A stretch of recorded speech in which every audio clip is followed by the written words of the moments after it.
Defining Duke is brought to you by Rocket Money. So get rid of useless subscriptions with Rocket Money now. Go to rocketmoney.com/Duke. Seriously, it could save you hundreds of dollars per year. That's rocketmoney.com/Duke. Cancel your unnecessary subscriptions right now at rocketmoney.com/Duke.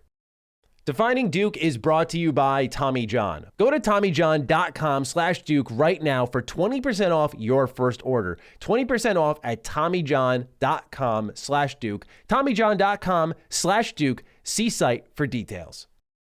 Defining Duke, an Xbox podcast, is brought to you by, well, you. If you want to learn how to support the show, go to patreon.com/laststandmedia.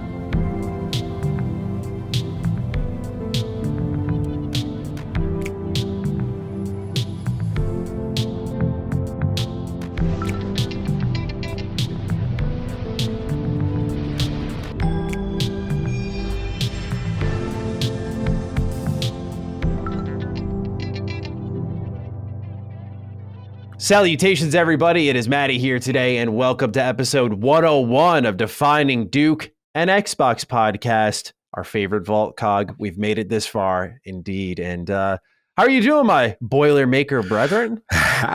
Boiler up. I see producer the building. Salute. I was talking to you offline. You know what I mean? Shout out to the Boilermakers. I went. That's actually my first college football game I've ever been to. Good friend of mine, West Lafayette. They played Ohio State. Tremendous atmosphere. I got my little boiler hoodie. I gotta find it. I told you I gotta find my joint too. But yeah, I respect the Boilermakers, man. They got a lot of Mets energy. we love our Mets energy. I'm just a fan of bad sports teams. You know, the Mets, the Oilers. It's tough out here. The Rangers, as of right now, as well, might I add. But digress. But the victory is sweet when they do it, right? That's the thing. I just want to know what it's like to be a fan of a sports team that just wins a lot. You know what I'm saying? Consistent. Like if you've been a lifetime Golden State Warriors fan, you just watch them win like 3 championships real quickly. It's just like, man, what's that like? Where it's just you're used to it, huh? Like, how does that feel? The closest for me is Niners. That's the closest. Okay. I was like, wow, this winning a little bit consistent is kind of cool. But I got an excuse. You know what I'm saying? Like, I watched football for the first time and they were on. I didn't understand. I learned the game of football watching John Madden and Pat Summerall, and just would watch the Sunday games, and they would always come on. It would be the Giants and the Niners, or the Niners and the Cowboys. And I'm like, I like that team with the red and gold. And I wasn't even a Joe Montana fan. I was a Steve Young fan, because my first game, Joe Montana got knocked out the game. And I was like, who's this number 8? I was like, number 8 is hot. I was like, Mama, I don't know nothing. You know how you don't know nothing about sports? And I picked the Celtics as my favorite team growing up because they had the green outfit. That was all I said. I was like, bro, that red and gold, I was like, that is my team. I'm right. Those colors mean a lot, man. That they build brand loyalty. Facts. We don't think much about it now, though. No, absolutely. But to your Boilers, I would want to give a lot of shout out. Was during the basketball years, because I'm older than you, their dominant run is when they had big dog Glenn Robinson. He was their Jordan for Purdue. It was one of the most dominant runs going. So yeah, they had some years. The most famous Boilermaker I know is Drew Brees. That's the one I would. Oh yeah. Legend for the. But I'm a Falcons fan too, so fuck me, right? We all over the place. All right, how are you doing? Otherwise, in the world of gaming, how are you doing? Man, we got stuff to talk about. I'm excited. It never stops, bro. It never stops. Just when they thought you pulled us out, we get out, they pull us right back. Yep. We've been trying to escape this Activision deal. We intentionally gave our audience a nice reprieve from all that. It's funny. I think the audience fatigue is real because our numbers shot up when our episode wasn't labeled anything to do with Activision. I was like, oh, this is doing really well. And granted, it was Todd Howard talking about Starfield, Elder Scrolls 6. So I was like, okay, like this is going to give us a bump. But it was a pretty big one, I noticed. I was like, all right, okay, I see you all. But this one, I don't know if we'll be labeling the episode around it, what's happened with Phil, Xbox, Nintendo, and Valve, because this is the week of the Game Awards. And before we begin with anything, we just want to let you all know, we will be recording a pickup for what happens there, because historically, Microsoft has a presence there. And we'll have a couple of guesses just because it'll be fun to listen to as we get into those news. But we'll have pretty much this recording here we're going to be doing is the intro section before we begin, what games we're playing, the outro questions, and then we'll just do a pickup for the Game Awards. So our news section is just going to be dedicated to that, because otherwise all the news is before that, and we'll get into it. So Welcome, everybody, to Defining Duke and Xbox podcast. You can find us over on patreon.com/laststandmedia for early access to the show. If you want to be a freeloader, that's fine. We're okay with that right now. We're staying the Xbox vibe. We're trying to grow the show. So we want the freebies. We want the scallywags in our show, in our market. So it's okay. You don't have to pay. You can find us at youtube.com/laststandmedia, where we're building a nice, successful YouTube show over there. Or you can listen to us on Spotify, Apple, Google Podcasts. We're all over the place. Now, if you are a paying patron, then you can listen to Defining Duke Ultimate, where we talked about a topic we got a couple of write-ins about for this week: Xbox raising the prices of their games for first-party studios. We sat down for about 45 minutes and we talked about Starfield, Redfall, Forza Motorsport, and the dynamic there with the $70 price point. And we did say in that episode, put the crowns on the Duke. We did say, nice and early, something was coming. They wouldn't just drop this and just take the gun, load it, and shoot themselves in the foot because they wanted to. It was something at the Game Awards or something else, and I think we found out what it was. But it's going to be a fun episode nonetheless. Yeah, absolutely. It was great Ultimate. The Dukes did call it. We got to pat ourselves on the back a little bit. And great discussion, because this was something that we like, okay, here we go. And we really get it. So get on that Defining Duke Ultimate, see what's going on. We break that thing down to dissection. Indeed.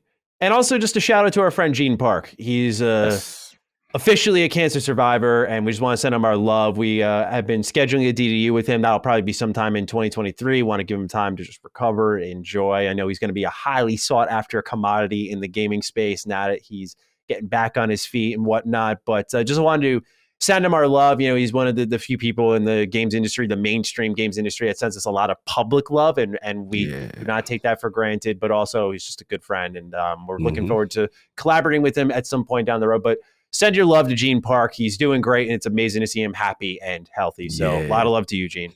No doubt, man. Salute to Gene, man. Good dude and true gamer. And to see him go through that battle and come out, man, brother, we're all pulling for you. Yeah, so dude. I'm happy to hear that news, man. Keep going. Let's go. Absolutely. So with that, let's begin our show here. A couple of pickups from the audience. I thought this one was interesting because it got a lot of thumbs up over on the patron comment section. Sean Galvin writes in, "Hey folks, picked up a VCR Xbox One at Goodwill for $35. I'm finally checking out Game Pass and noticed I can play Series S and X games on only games, I should specify that, like Plague Tale Requiem and Deathloop via the cloud unit. And I did not know this was possible. It worked perfectly. I think this is a great feature and good for folks that want to play games like Starfield but can't go all in on a new console. Did you all know this was a thing?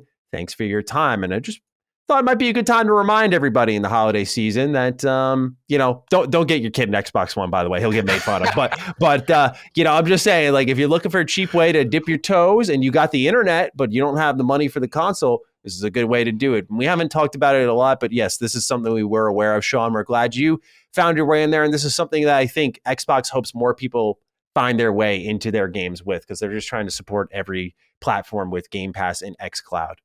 Yeah, absolutely love this approach. And we've seen Microsoft kind of put their money where their mouth is in terms of not leaving the old hardware behind and just allowing that cloud infrastructure that they utilize to be able to be played on old hardware with newer fidelity. And I like the fact that it's, you're using your local machine, most likely Ethernet connection, strong network connection, to be able to still play games that we know the VCR Xbox One can't run. So that's great stuff. I love to see them still commit to that.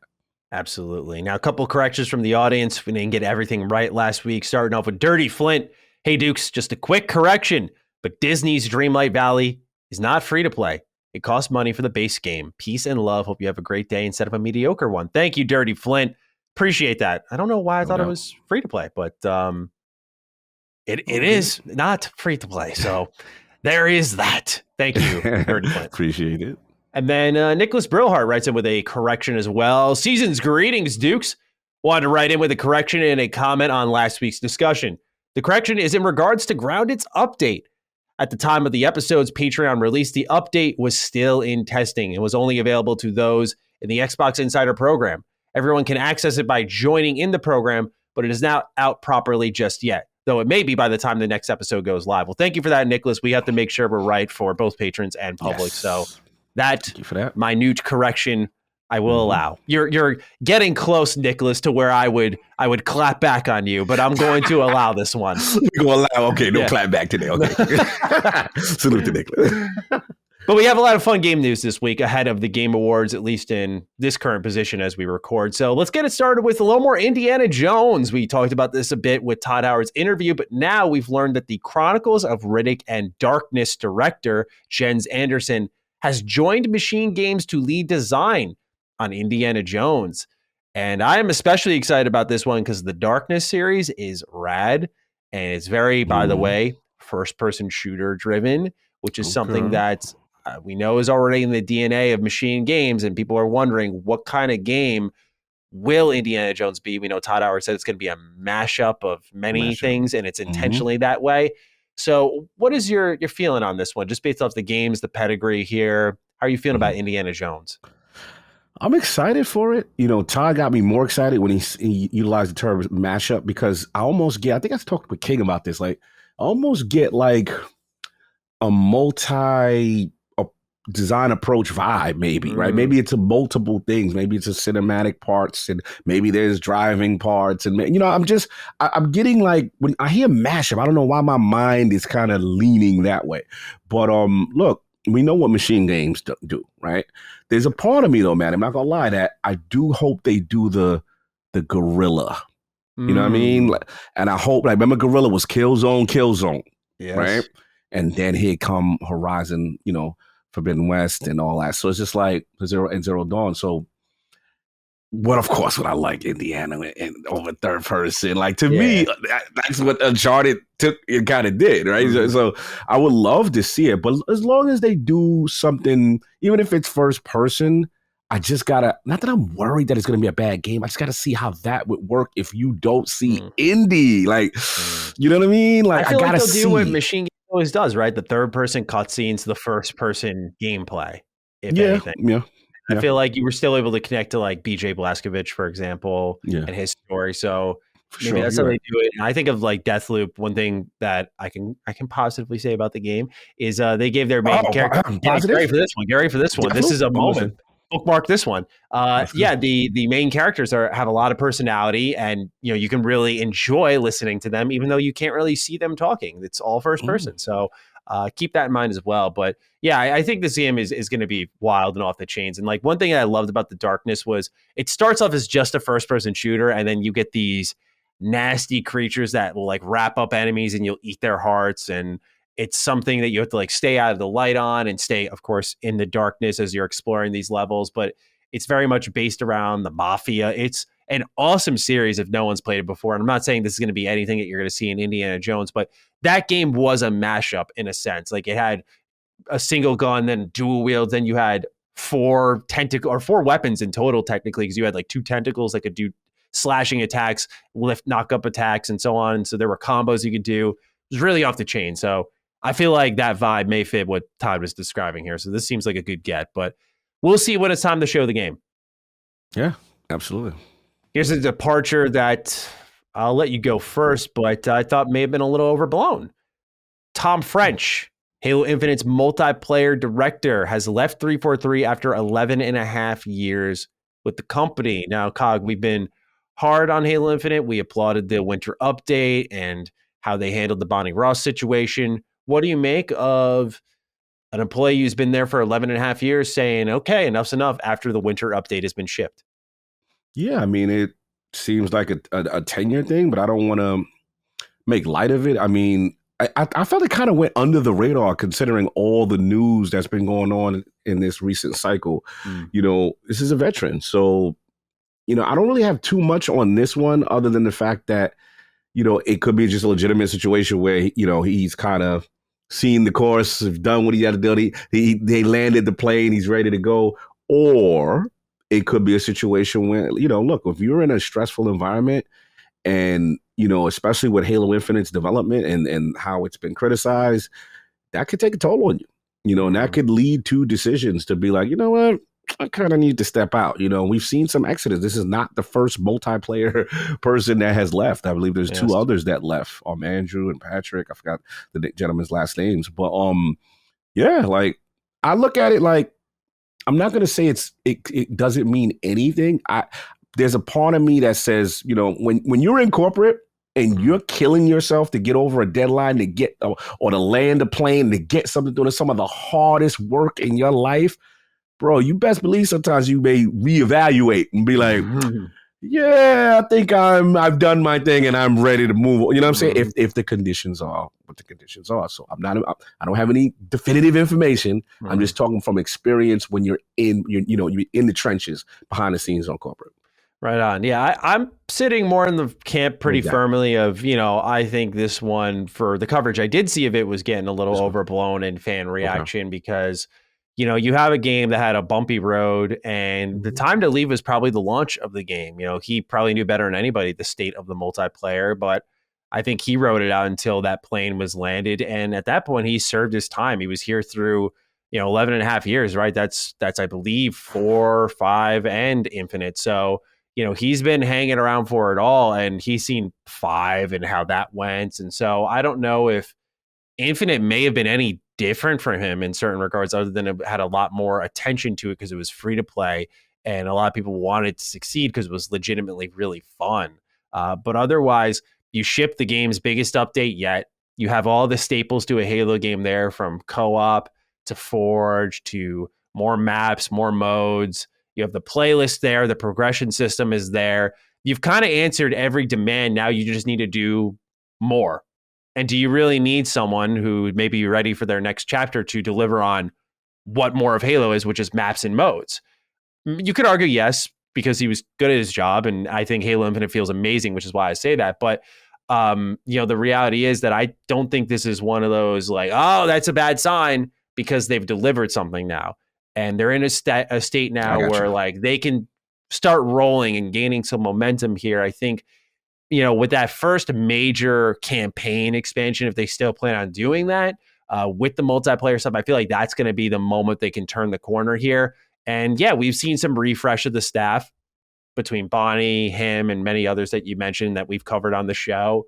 And so I feel like that's just the games industry running its course. Like, you stay at place for 11 and a half years, you've kind of done your part to a higher extent. That's a long time to be there, right? We talk about Bethesda game studios a lot, where they have long tenures, which is really abnormal for game development. So for him to stay with 343, which is not really known for that. In fact, the opposite, right? They hired a lot of contract workers who would be there for a year or two maybe, and then they'd be out.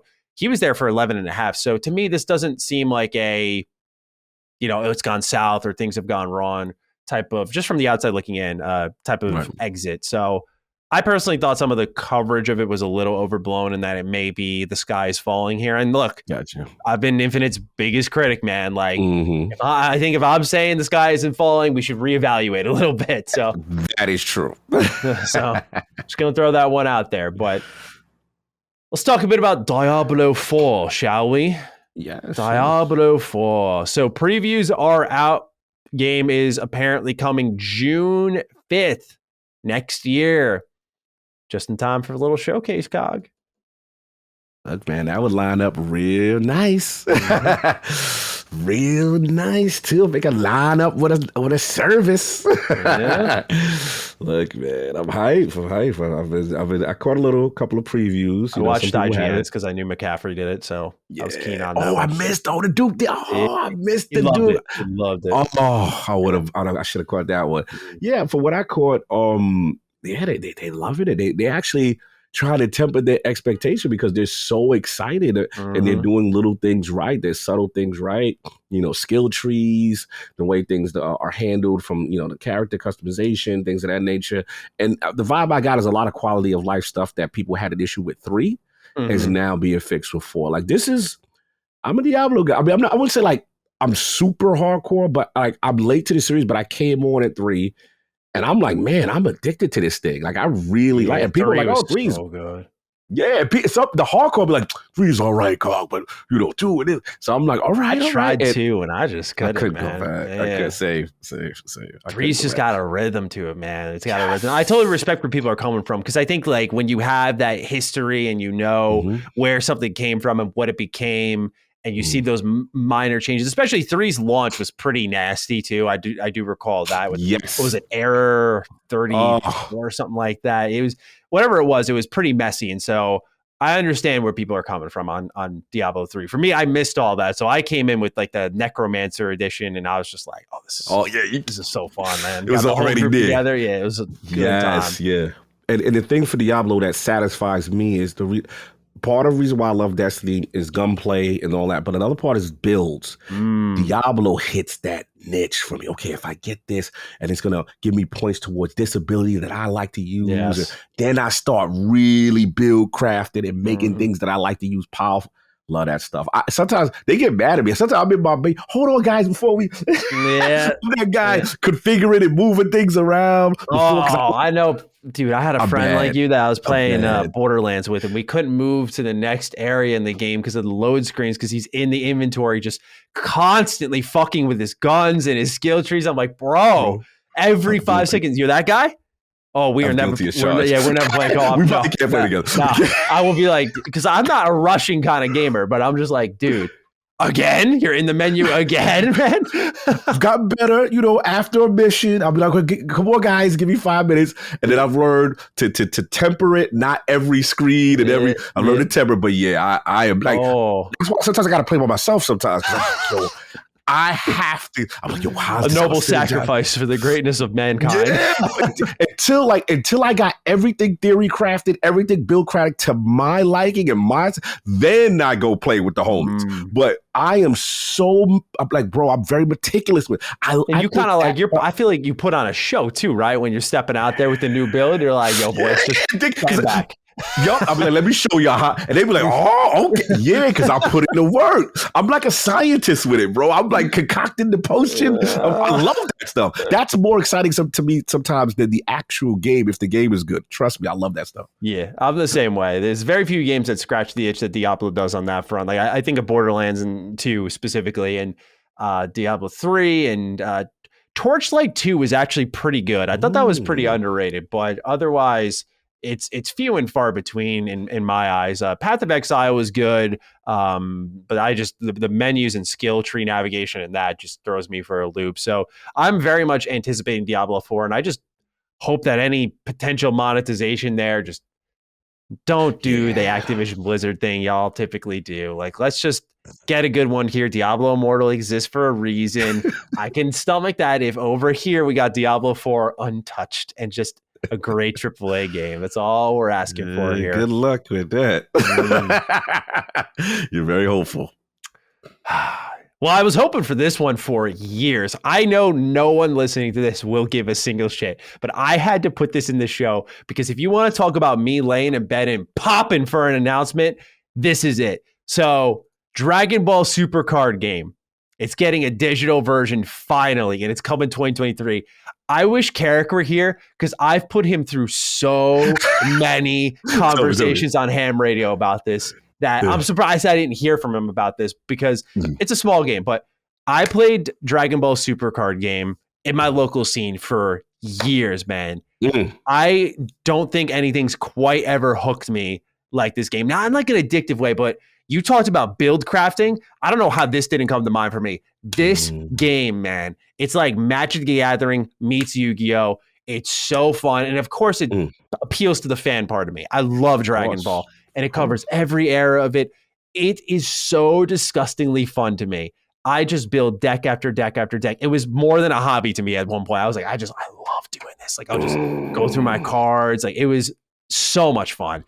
And I always begged for a digital version before that because I wanted more people to play. I wanted to just be like, yo, Cog, here's this game I've been loving, man. I know you don't want to buy the physical stuff. Go to the store every Wednesday. So here, like, try this. But they never did it. Pandemic hits. The local scene dies, bro. The local scene dies. So I got all these cards. I spent thousands on this game. All these cards just sitting there. I'm like, man, what am I going to use these for? I can't. No one around me is playing. And with the price of gas, I'm about to drive an hour to go play next city over. I'm just not going to do that. So I'm just like, man, now more than ever, we need that digital version. And they're finally doing it, man. They're finally doing it. And mind you, there were moments in between that I felt so tormented. Dragon Ball Z Kakarot, great game. It got random DLC. One of those random DLC that was for free, a friggin' card game. And I was like, are you kidding me? It's like, come on, just do the right thing here, Bandai. So they're finally doing it. And ladies and gentlemen, I took my phone out. They're showing more March 4th or 5th. Your man took his phone out, and I put a reminder in my phone for months from now, so I don't miss anything. I know I'll remember it, but I'm like, I don't want to risk forgetting this moment. And when it shows up, because they're going to do a closed beta, oh my God, man. Bro, this is going to be bad in the year of Starfield. If this thing shows up and it's good, I could finally make DBS my game of the year, and I've been waiting for this moment. Oh my God. So all I'll say to people is you don't got to look into it now, but you will hear endlessly from me about this game when it drops digitally. And if it's bad, I retire. Like, that's it. Like, I can't keep going. I can't. That'll hurt. But no, I'm with you on card games. So, I mean, that's the addiction I didn't realize I had. And obviously, we know my infamous stories with them. but yeah, like it's really good. And when they do it right with a franchise you love, and it reflects the personality of the franchise, then the synergy is there, and they have a good loop. It's on. So I actually feel you on this, that they're doing it. That's dope. Yeah, because like I grew up with, like many people who listen to our show, Pokemon, Yu-Gi-Oh, like those are games I just collected for, and I still do collect for Pokemon. But when it comes to Dragon Ball Super, oh my God, it is so much fun. I love that game so much. I cannot wait for this digital version. Like, how? Oh, more than that, dude. Years long prayer suddenly answered on a Saturday morning. Couldn't believe it. I love to hear it. Yeah. Love to hear it. Defining Duke is brought to you by Rocket Money. Do you know how much your subscriptions really cost? I know we're constantly reminded of the value of Game Pass here on Defining Duke, but do you know how much all of them really cost together? Most Americans think they spend around $80 a month on subscriptions, when the actual total is closer to $200. That's right, you could be wasting hundreds of dollars each month that could be going towards Game Pass or something like that on subscriptions you don't even know about. There's this app that I personally love using that takes care of all of this for me. It's called Rocket Money, formerly known as Truebill, the app that shows all of your subscriptions in one place and then cancels for you whatever you still don't want. Rocket Money can even find subscriptions you didn't know you were paying for. You may even find out you've been double charged for a subscription. And to cancel a subscription, all you have to do is press cancel, and Rocket Money takes care of the rest. So get rid of useless subscriptions with Rocket Money now. Go to rocketmoney.com/Duke. Seriously, it could save you hundreds of dollars per year. That's rocketmoney.com/Duke. Cancel your unnecessary subscriptions right now at rocketmoney.com/Duke.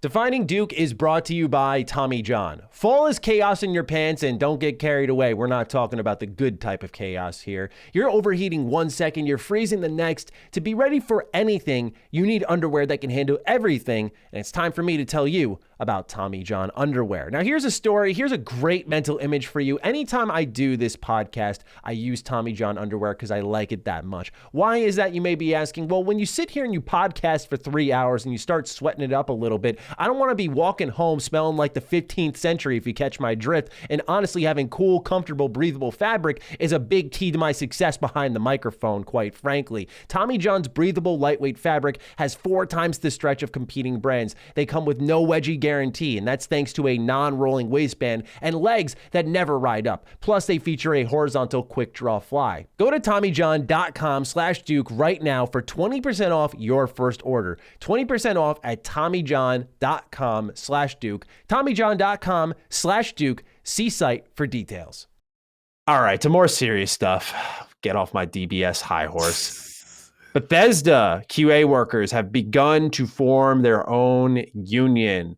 Here's what they posted on Twitter. Today, we, a majority of QA workers at ZeniMax, are proud to announce the launch of our own union with @CWA Union. We are the first group of workers at Microsoft to formally unionize. We are empowered to advocate for ourselves and build a future where we can thrive alongside a company. QA workers at ZeniMax are extremely passionate about our work and the games that we make. Having a seat at the table will ensure we receive fair compensation for the work that we do. A union on the job will protect us and make sure our passion isn't taken for granted. The union said it hopes to secure 4 points for its members, being fair treatment for all individuals and wages commensurate with the value they provide, opportunities for advancement within the company, accountability and transparency, and a voice in decision-making around scheduling, workload, and more. So yes, a New York Times article did come out saying that there was crunch and that was a driving factor behind the move to unionize here. We've heard a lot about this with Activision Blizzard. We know Microsoft supports this, but this is the first union to form under Microsoft's watch with Xbox. And I thought it was a pretty significant one to bring up. So what are your thoughts on this, Cog? No, this is huge. This is huge. This is very significant. I mean, obviously I'm pro dev. The talk of unionization has gone on for a long time. And, I think it's important because this is the part that everyone's losing sight of with all these deals and all the acquisitions and all this stuff. I've always said one of the main things that people forget is the human element. And I'm going to go back to Activision Blizzard for a little bit, is that what the conditions they were going through prior to this acquisition, right? Mm-hmm. And I always tell people in those type of conditions and the way you kind of are mentally bullied or mental responsibility to see something through because that's the way it is. You know what I mean? That holds weight. And at the end of the day, these creators got to get protected. So I love the fact that we are starting to see it. Obviously, we got to see how it plays out. We got to see if, everything that the I's are dotted, the T's are crossed. But the key thing to me is that Microsoft's neutrality in it. Because remember, technically, this is underneath their roof. Mm-hmm. This is ZeniMax underneath their roof. Right. So it behooves them, right, to want to foster this type of environment because you intend to acquire, which we're going to talk about something else later, right, with Activision Blizzard, which wants to do the same thing. So they're playing nice with the CWA. And again, this is all part of that big picture stuff that we'll get into of this strategy that they're doing. But I ultimately care about the devs. I ultimately care about better conditions. And if this is going to move it one step towards that, I'm all for it. This is a significant thing. People thought unions would never happen in gaming just for a long time. So let's see. Yeah, absolutely. And especially in QA, we know how oftentimes taken advantage of based off anything we've read online. It's just consistent. And they're the reason why games end up the way they do beyond the design of them. It's the testing, just take it from me. Like you can implement whatever you want, but it doesn't, it's exponential how it affects a game. And so that's where rapid testing comes in, and bots can only catch so much. So very underappreciated workers, but certainly it's good to see Microsoft remaining neutral on this. So put by you, Cog, as well. I just wanted to throw that out there. No doubt. Thank you. Next up on the list, this is a good one. Spongebob and the Cosmic Shake drops January 31st. Are you fucking kidding me?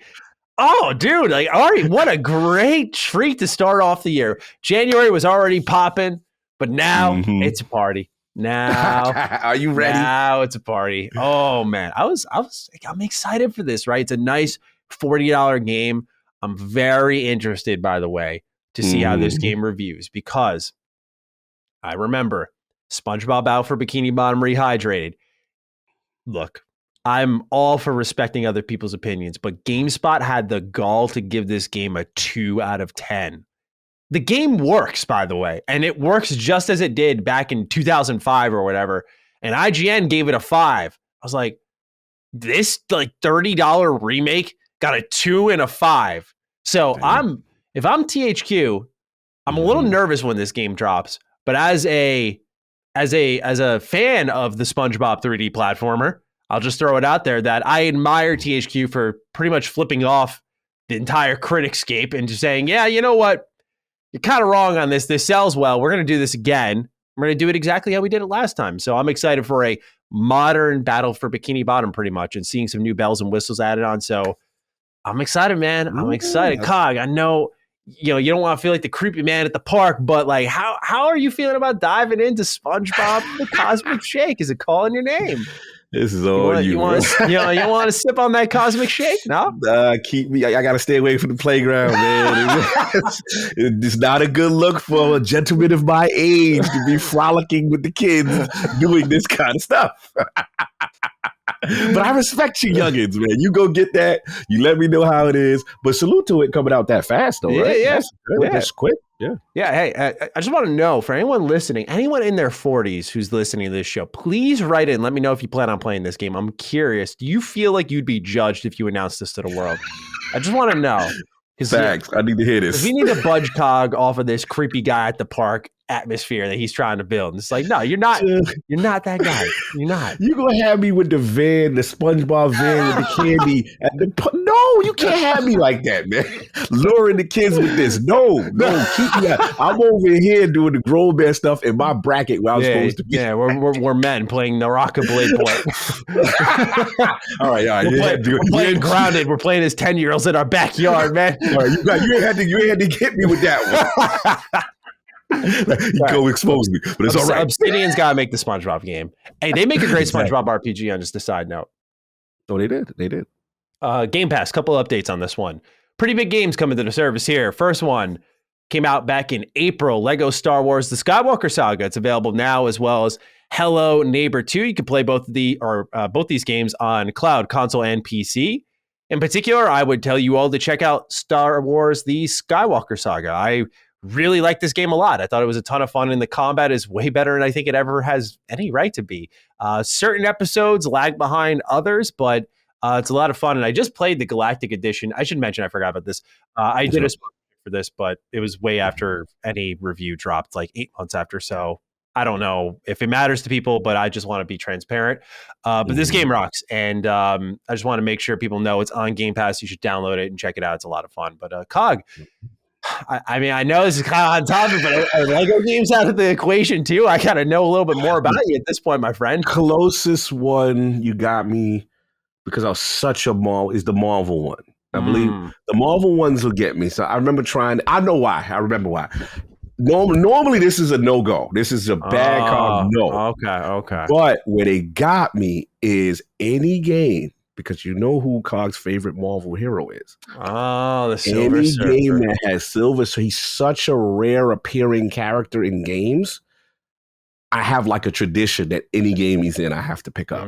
So I was like, I don't even like these little kitty, but I was like, I gotta get. Yeah, and I actually have fun. I go for. I was like, this is kind of hilarious. I go for it. So I did try it, and then put it away. But I did. That was the last one. That was the only one I picked up. The pride was aching. Yes. Uncharted. I know this is PlayStation news, but I just thought it was interesting given the, I think their outlook is particularly fascinating because they're going through, despite being leaders in the market, a pretty transformative time with how they're handling their IP. And according to the outlet The Leak, Uncharted as a series is reportedly being rebooted. And if I were to point out one popular PlayStation franchise I wasn't crazy about always, it would be Uncharted. Like I played them. I was like, yeah, it was fine. I respect why people really love them and go hard for them. Like they're super cinematic and the puzzles in them are great. And the collectathon nature of finding those treasures is awesome. I totally get why people like them, and Naughty Dog's just world class. But, of course, for me, when it comes to Uncharted, like another round of it, I don't know if I'm game for that. But how do you feel about where PlayStation is heading? Yeah, I mean, I'm in the same pocket as you exactly with Uncharted. I understand why people like it. It's just not for me. I'm always a Tomb Raider person more than an Uncharted person. So, but this is part of the strategy, right? This is part of as far as the rebooting, right? This is, we're going to talk about Jim later, but this is part of the philosophy. And then, the movie did well. Then Mr. Holland was outside doing well, So yeah, I'm not surprised. We heard the rumors. I think Colin, I listened to the Sega Boys, about the Horizon, Zero Dawn reboot coming soon, which is a game that hasn't been out that long, kind of to have a reboot. This is part of the flaw. This is what they're doing. And I think you're going to see that synergy between the remakes and the entertainment field and making it that whole blockbuster package that they're going for. Right on. Okay, so what we have next here, can't believe it's happened twice, man. Yuji Naka, arrested again, this time for suspected insider trading regarding Final Fantasy VII First Soldier. The L's just continue to be handed out. It's why Balan Wonderworld has a capital L in it. Did you know that? B-A-L. That was good. That was my only joke. I couldn't come up with much because this is day of. I was like, okay, gotta act fast here. I was thinking of cracking a speed highway joke for Sonic where he's like running from the cops down the glass. Like that's when the cops knock on the door. But I don't know. I was like, I already kind of did that last week with Escape City. But Cog, how do you feel about our man Yuji that hasn't really been said thus far when it comes to this reported insider trading? How do you get caught twice, though? What's going on? What's going on? This is so... you got to stand for a Sega kid. This is so embarrassing. Oh, this is personal, yeah. Oh, this is personal for me. I'm just like, oh, man. And then, like I said, we heard about the mobile game, I believe was Dragon Age was the first one. Mm-hmm. And then now Final Fantasy VII First Soldier. And speaking of which, I got to get Crisis Core. I got to get Crisis Core. It's coming soon. Yeah, I think it's the 13th. That's what it's coming yes. Look, man, if he, again, I say it time and time again, incorporate the worst thing you can do day one as part of your hire process, privacy trading, security training, inside trading. Those are 3 major courses of any company worth any salt in the world. You have to complete or you cannot keep your job. It's that serious. And you have to annually take this everywhere you go.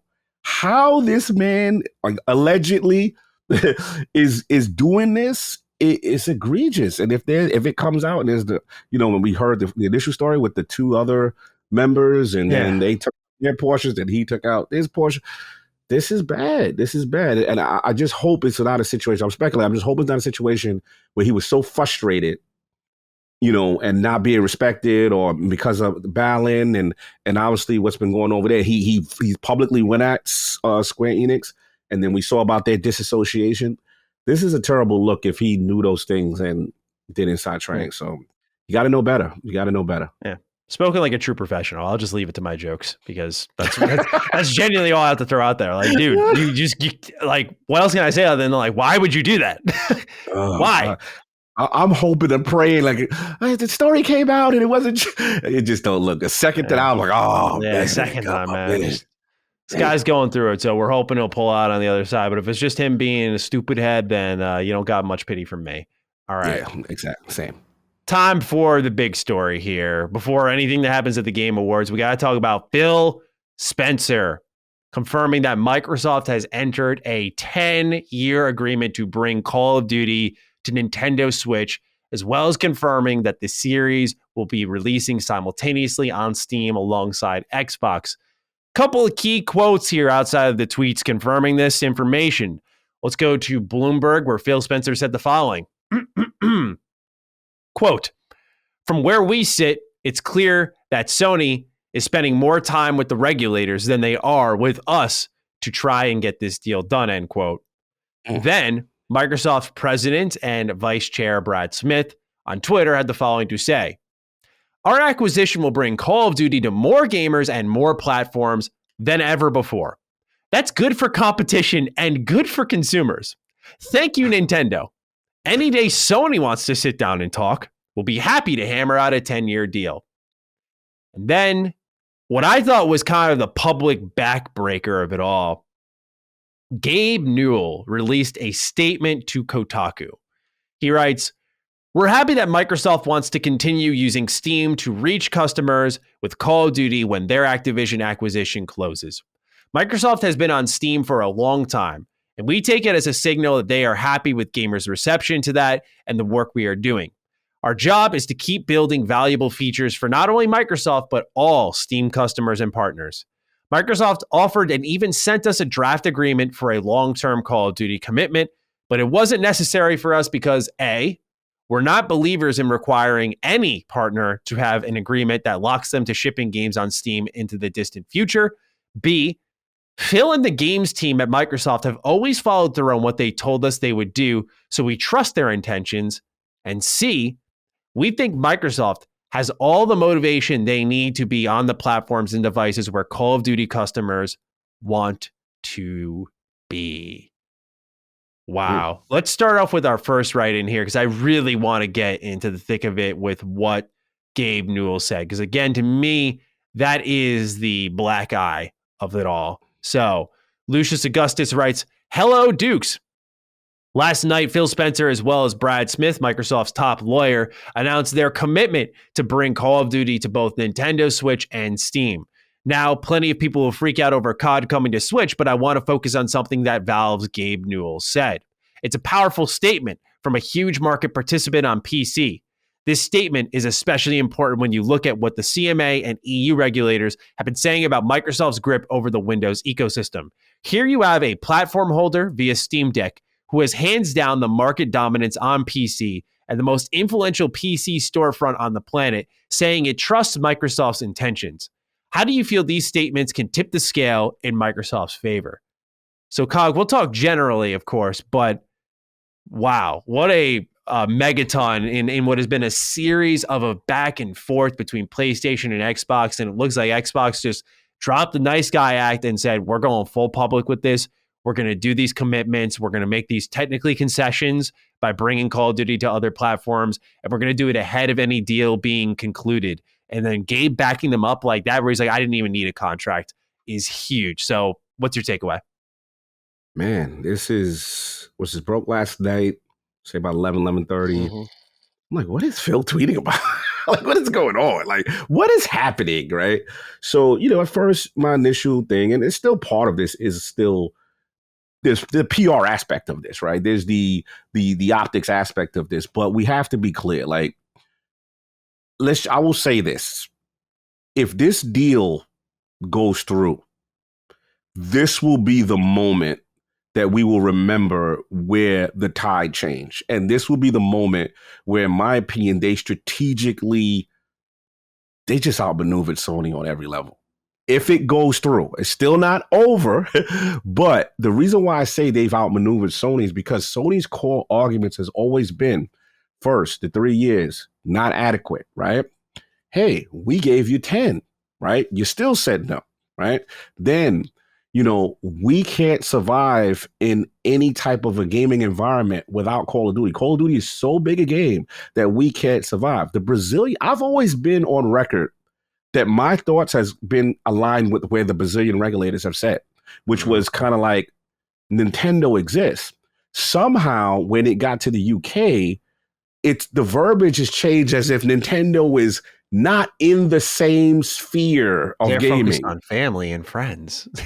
But if you look at their top games and how many games they actually have, mature games they have on their store, it flies right in the face. So to me, I always felt that was manipulation, to be honest. I'm not trying to be inflammatory, but I always felt that was manipulation on Sony's part by the lack of education of those regulators that don't know gaming in that space. Let's just call it what it is. Because if you're going to sit there and say Nintendo does not have mature games, nor is a dominant place in gaming, you're trying to regulate them into this kid box as that's the only thing they do. It's genius by Sony to manipulate someone like that. And if it works, hey, you're going to shoot your shot, because their whole intent, remember I said when we had Hogue on, was scorch earth, block this deal. To me, it no longer became about gamers. Let's just call it what it is. This is about protecting their interests, which I'm not hating. You're Ryan, you're a stakeholder. You got to do what you got to do. I'm not hating. I know why. But if we're going to look to the letter of the law, right? And one whole platform has existed without Call of Duty for the most part. I think they had it since the Wii. Maybe Wii U, they had like Ghost or something like that. Yeah, they had Black Ops 1 as well on Wii.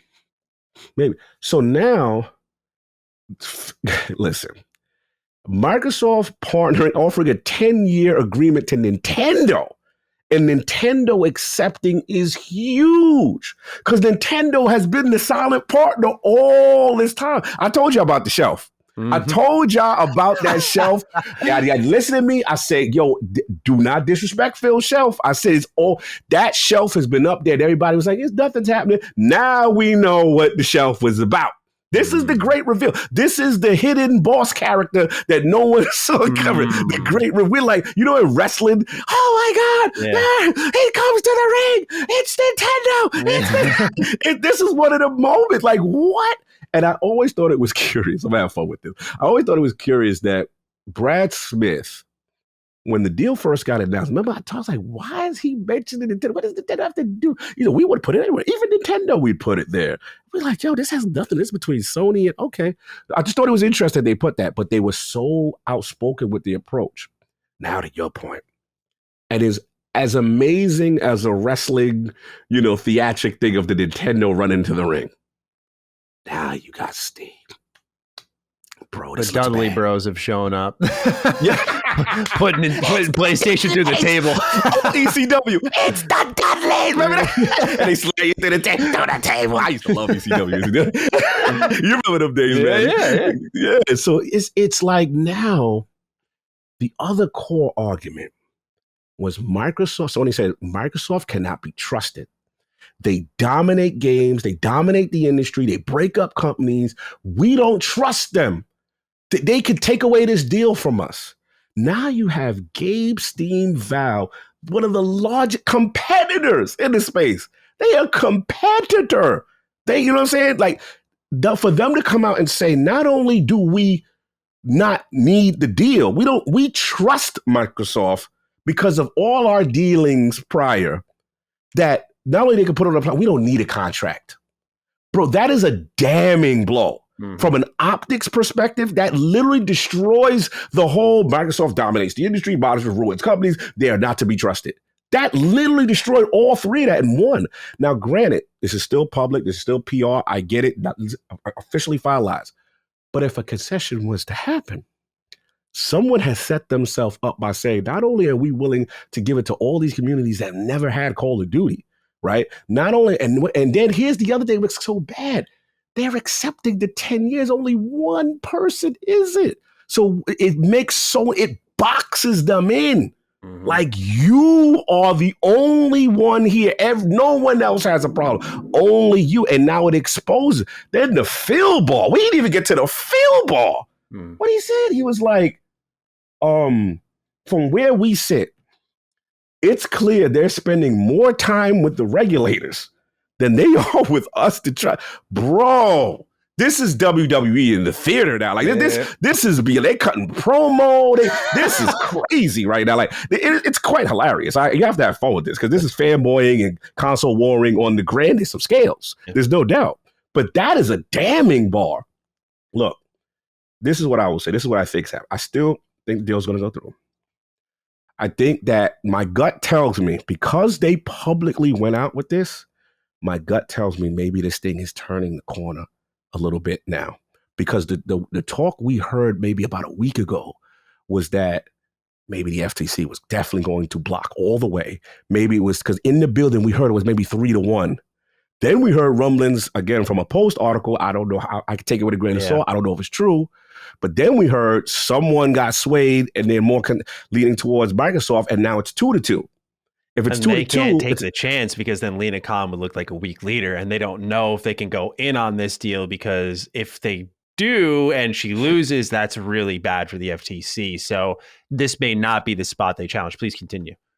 No, you literally said it perfectly. I don't even have, that was literally exactly what I was going to say, because this is the political grandstanding nature of the deal part now, because the 2-2 is a stalemate. They look bad. So now they may have to come to Microsoft to bend the knee, and then both sides save face, right?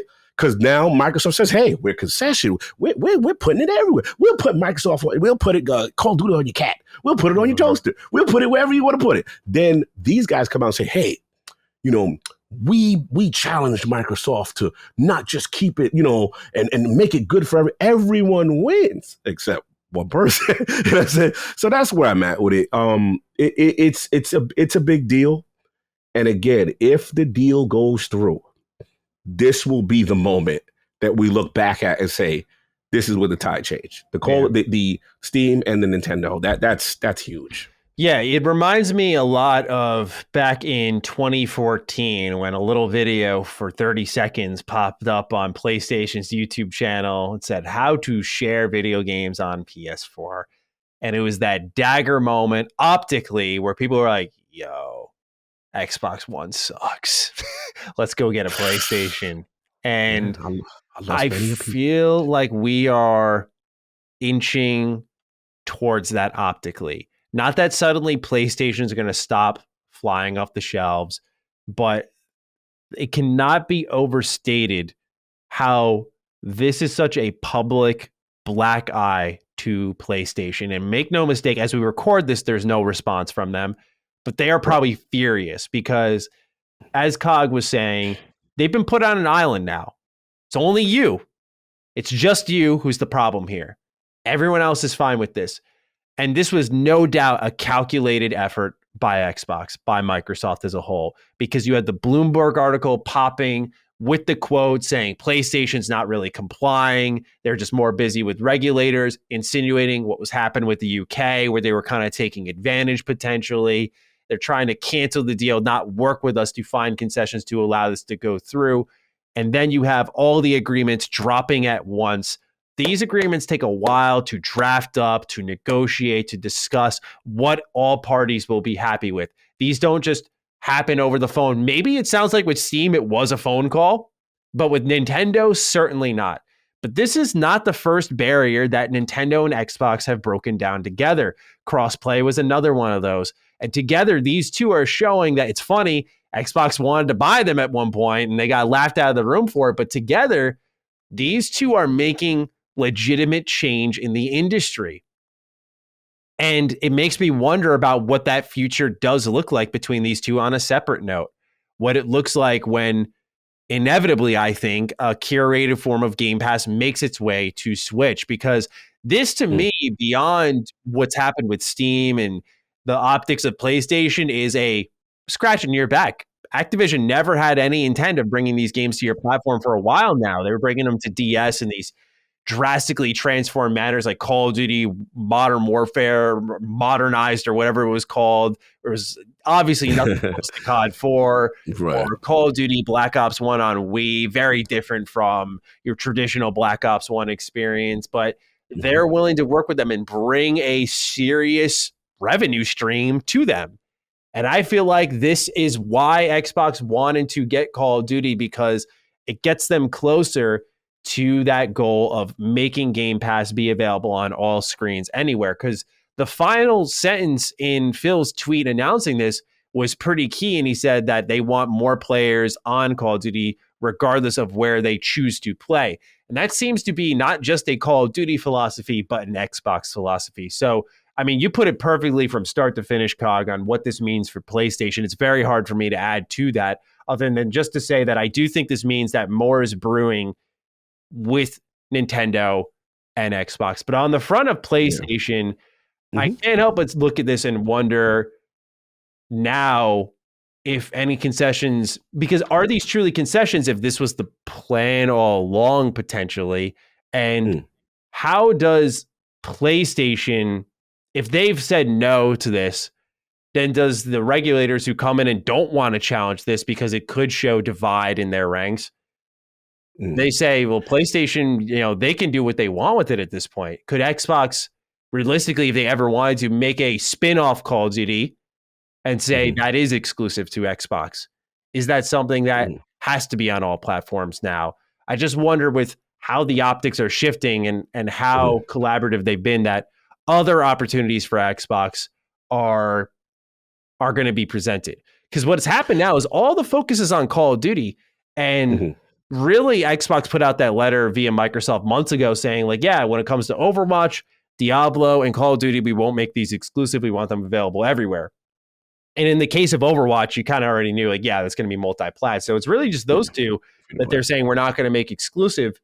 And I end up looking at that and really thinking to myself that Activision, has so many multi-billion-dollar franchises just sitting there in the name of Crash and Spyro and Tony Hawk that can now just be exclusive, because this is all, in my eyes, been focused on Call of Duty to a borderline hyperbolic point that everything else has been ignored and not discussed or considered. And the door is wide open where Xbox is now, I think, utilized that attention Call of Duty's getting, made themselves look amazing in the process, gave Sony a public black eye in that kind of used games moment, and has cleared a way where I feel like anything else is almost open season that they haven't talked about to make their platform more appealing.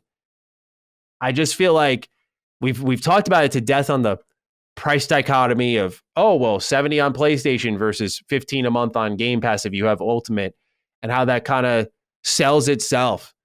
But beyond that, exclusives build your platform.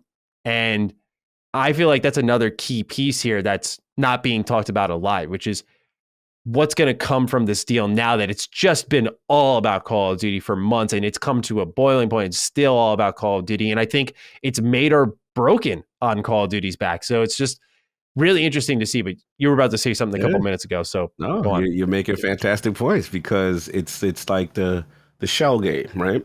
And I think this, again, if this deal goes through, this will be a moment Sony will regret the Call of Duty focus. And the reason being is because we and you've always said, like, besides that, there's other franchises here still at play, right? These still major franchises.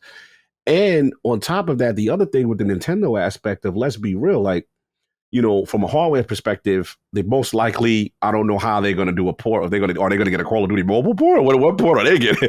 I'm just probably going to get a studio dedicated to it, honestly, is what I Right. And then the question becomes the development time, how that plays. I know Phil kind of lightly alluded to how that would go. You know, there's a cloud option, but I don't know how that would work with multiplayer. But what I'm trying to say is the shell game that everyone's not looking at, in my opinion, is if they go cloud and Game Pass on Switch, and now this opens them into them becoming an Azure partner, right? Officially. And that relationship strengthens. Then we're talking about the Steam stuff and that relationship strengthening, right? And Steam Deck and all this other stuff. There's a lot at play here that could potentially happen. The thing, though, is, like you said, the Call of Duty focus, on one hand, I understand Sony, because it's like, yo, that is a huge revenue stream. We are just going to lose it. So we block this deal at all costs, right? Now it's like, okay, if you get the block, things quote unquote remain status quo. But in my opinion, you've just delayed, because at the end of the day, we all felt, and we've had Whole go on to find do Ultimate, that if it gets blocked, it was more likely going to go to court, and it's just going to extend the length of when this gets done. But it's going to get done, because we know the FTC most likely are not going to have the strongest argument based on what Brazilian regulators have said, because it's really cut and dry, right? So then now you got the other alternative, where now you've rejected the 10-year offer. The deal goes through. It's on Nintendo. It's on Steam. It's on, and the cops are even like, yo, the cops are on it too. The cops getting it too. So it's like, you know, at the end of the day, you know, I don't see a situation. I would be shocked if they don't come back to the table if the deal goes through and put it on their platform. It makes no sense for them not to, but it's just a weird scenario to be in, because it really does show you as the only problem child. It shows you as the only person that's not willing to do business based on the basis of your arguments, which are kind of getting torn apart here. I'll be honest. This is a systematic breakdown and maneuver. This is 4D chess. Like, this is, if this goes through, man, they got outplayed. I just can't. When I saw this, because I never would have thought Nintendo would have agreed to a 10-year deal. That is a backbreaker like that. And then Gabe to say, yo, you're a competitor, we trust you. We don't have, that dispels all of this stuff that Sony was saying. It really looks bad. Last point I'll say on the political thing. The other thing I've heard is that another reason why this is accelerating and playing out now is, I think, what's the woman's name? Lena Khan. The rumor is she's about to be expecting, and like soon. So that the impetus to get it done quicker is even more so. That's why we're seeing this now, because now they like, shout out to that dude, man. Shout out to that dude for doing God's work. doing the Lord's work to somebody. So yeah, if the rumors are true, right, then that would make sense with the timeline and thus expediting. Name that kid Phil. Yo, you stupid. Look, man, I can only call it how I heard it. You know what I'm saying? So we'll see. But this is what a crazy saga. This has just been wild every week. It's the new episode. Tune in next week for season. It is interesting. I trust me. There's part of us. I know that LSM. I know y'all tired of it. But at the end of the day, like this is major news, and it just doesn't stop. It's just more juicy stuff all the time. So here we are once again back into this. I know. Thing again. One thing that I wanted to throw out there because you marvelously covered it so much. I'm just like, man, what do I say now? I was like, you just ate it all up. No, you're good. I don't mind. Gabe Newell's comments, I think, are even more prominent in today's PC market because you got to remember, this is the year Xbox has really gone in on trying to bone up PC for themselves. They've tried to improve the PC storefront. They've announced better developer splits on the Microsoft Store. They're trying to improve PC Game Pass and get just PC games there. You know what I mean? Like not just, it's day one on Xbox, which was a problem for a while, and nothing on PC. Like they're getting that equal treatment there. They added the How Long to Beat integration. Like it has been a pure focus of Xbox, and they have made gradual steps forward, but they've taken leaps now over time. And to see Gabe's comments in light of that, like this isn't something that happened years ago. This has been a steady, years-long build up to this where Xbox on PC is starting to look the best it ever has with Windows 11 dropping too. Like there's a lot of factors playing into this that make it where Gabe saying like, yeah, it's cool, we trust them, is a huge deal. To me, that was the one that called my attention more than Nintendo, because I thought, with Nintendo, it would just happen after the deal. But to announce the agreement before the deal's even done and for it to be that long, it's like a Trey Turner contract, right? It's just like, good God almighty, 11 years, but in this case, 10. 10 so it's just, to me, I just find what Gabe said fascinating because what people don't know is Steam is in the backyard of Xbox, like their headquarters. Yes. And so they are neighbors, and it's showing. It's showing that they are familiar with one another more than we actually know. And it probably also showcases, just on the Nintendo front, to bounce over there quickly, that Phil may know better than any of us what hardware is on the way. Because I remember you asked, like, how are you going to get this running? Good point. And a lot of people have talked about Switch Pro for what feels like forever. But, oh God, could that be on the way where this is how they be able to support it? It's possible. But there are so many other options we've seen Nintendo take, and then also historically speaking with the studio. So this does have implications beyond just Activision and Call of Duty. And that's why I think it's more relevant than any Activision conversation we've had since really the deal's broken some of its fallout afterwards. So it's been really interesting to cover it. And it's funny how it swung back and forth, right? We thought at one point the deal might be canned, just based off what we were hearing about the FTC. And we're just learning how this all works, where it's important to not be super reactive, which is something, by the way, I'm calling myself out about, because I have been reactive to certain aspects of it, thinking like, this is a huge deal, but you just realize this is at the sway and feeling of like a handful of people who go like, yeah, that seems fair. No, it doesn't really. And that we need to let these things marinate and process. So this feels like a real, as you mentioned, COG turning point. It would be very interesting if LenaCon expecting led to this getting closed sooner, but we know it probably can't get closed until April, just given what the EU had called for, which is a delay to decision. So I'm interested to see if this stands the test of time and what PlayStation's clapback ends up being, if anything at all. What's the response going to be? Absolutely. So that's what's going on in the world of Activision and Xbox. Now it's time we talk about what games we're playing, a couple warm-up questions, and then on to the Game Awards, it would seem. COG, what games have you been playing, my friend? The time has come. I've waited all year for this. December has come and my beloved Midnight Suns has released. So I've been putting in hours upon hours about this game. Okay. And I got thoughts, man. Man. So first off the bat, obviously, Firaxis is my heart. I feel like the king of the turn-based genre. Now you have the Marvel, Marvel card game, kind of introduced in there with XCOM elements and stuff like that. And first thing I felt, let's just talk about the core gameplay. The core gameplay is absolutely excellent.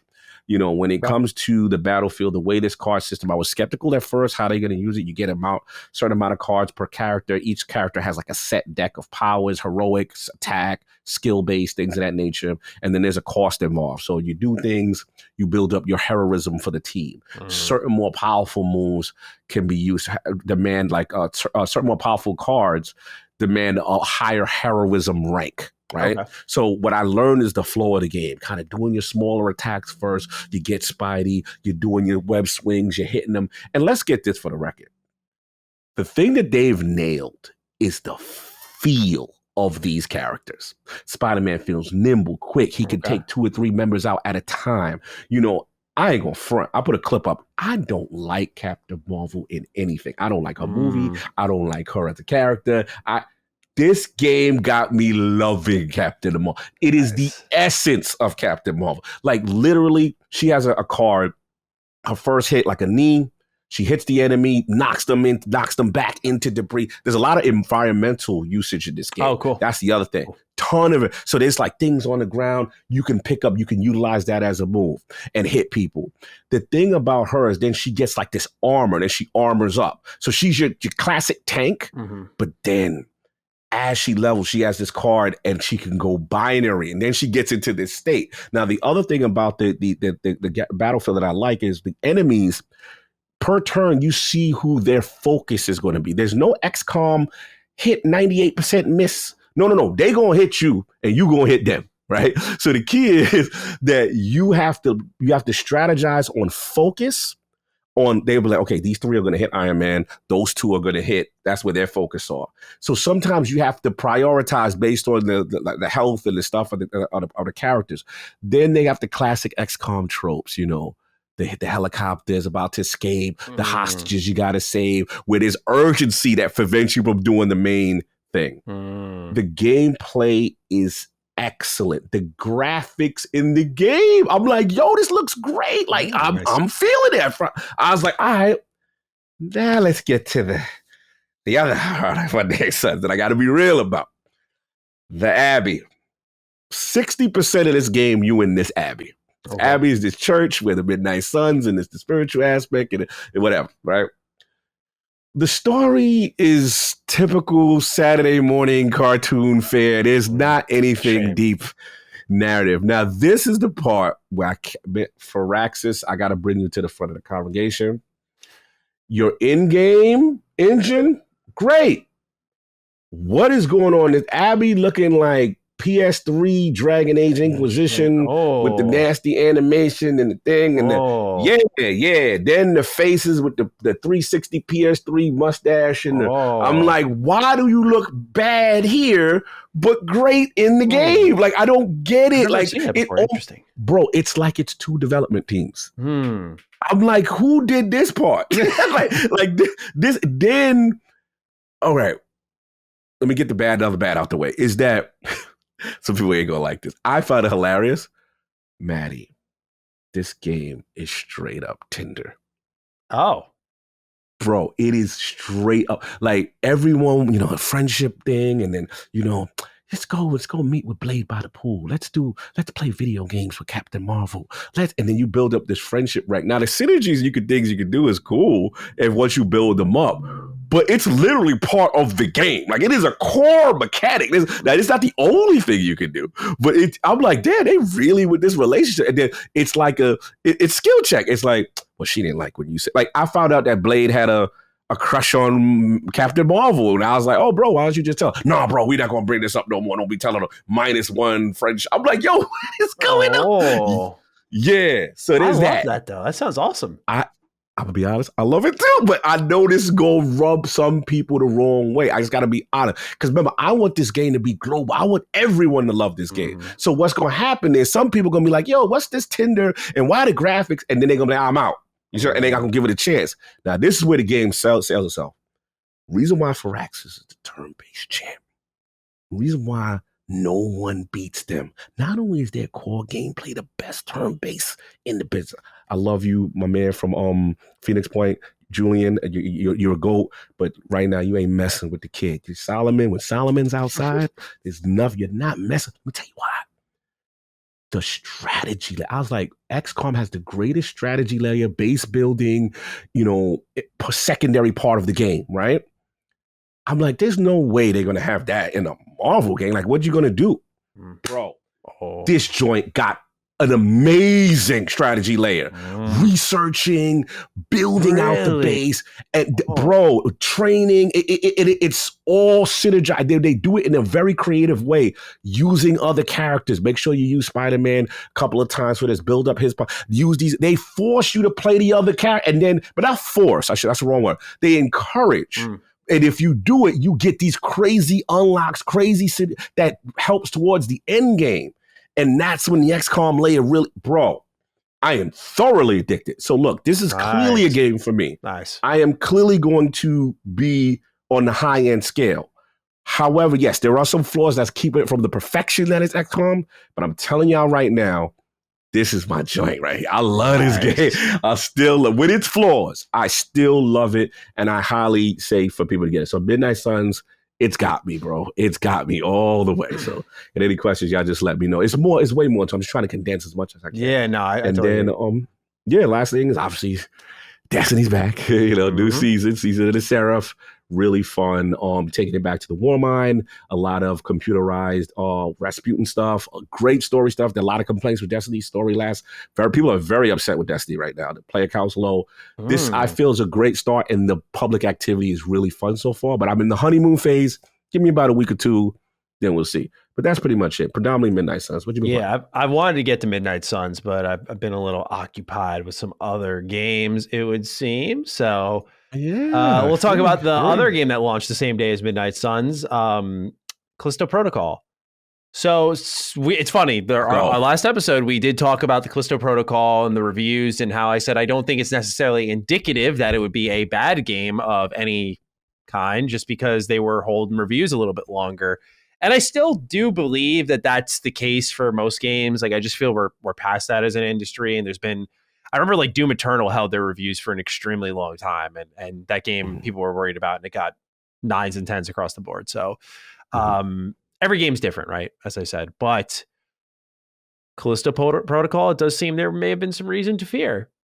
And I was caught off guard by this one. As many of you know, I've been like the Callisto champion, right? I like hoist the belt over my shoulder. I polish it a lot. I'm walking around like the champ. And I'm out here slandering Dead Space Remake, right? I'm saying like there's no way EA Motive is going to deliver when Glenn Schofield is outside. Like my man Glenn kills it when he comes out. He's got so much passion and creativity. He loves horror games. And now it's Glenn Unchained. He's off making the Callisto Protocol. It's got the Dead Space vibes. And I wanted it because I wanted people to remember the greatness of Dead Space. Now, much like Cog mentioned his bias for Midnight Suns and Firaxis games, I am very partial to Dead Space design. Like, I love Resident Evil. I love survival horror. One of my favorite games of the year is Signalis. But I got to say that, like, the way Dead Space presents itself just speaks to me. The way you take industrial tools and you turn them into weapons of mass destruction, the HUD just being elegantly displayed on the body of the character. So when you see that energy in Callisto, you just feel like design level, you've got a winner here. Like, there's no way this fucks up terribly. And I don't think it did. I want to make that known loud and clear because a lot of this industry came down really hard on this. And if you played on PC at launch, I would understand that. It looked egregious, but they've worked hard to patch it. Most likely they're crunching. But when I played it, I was like, this isn't awful. It's just really heartbreaking. And it goes back to what I often say in my videos, which is that sometimes heartbreak is a lot more damaging than a really bad game. Like when everyone's excited for something, it hurts more than just the game being, it's bad. And so why is Callisto heartbreaking?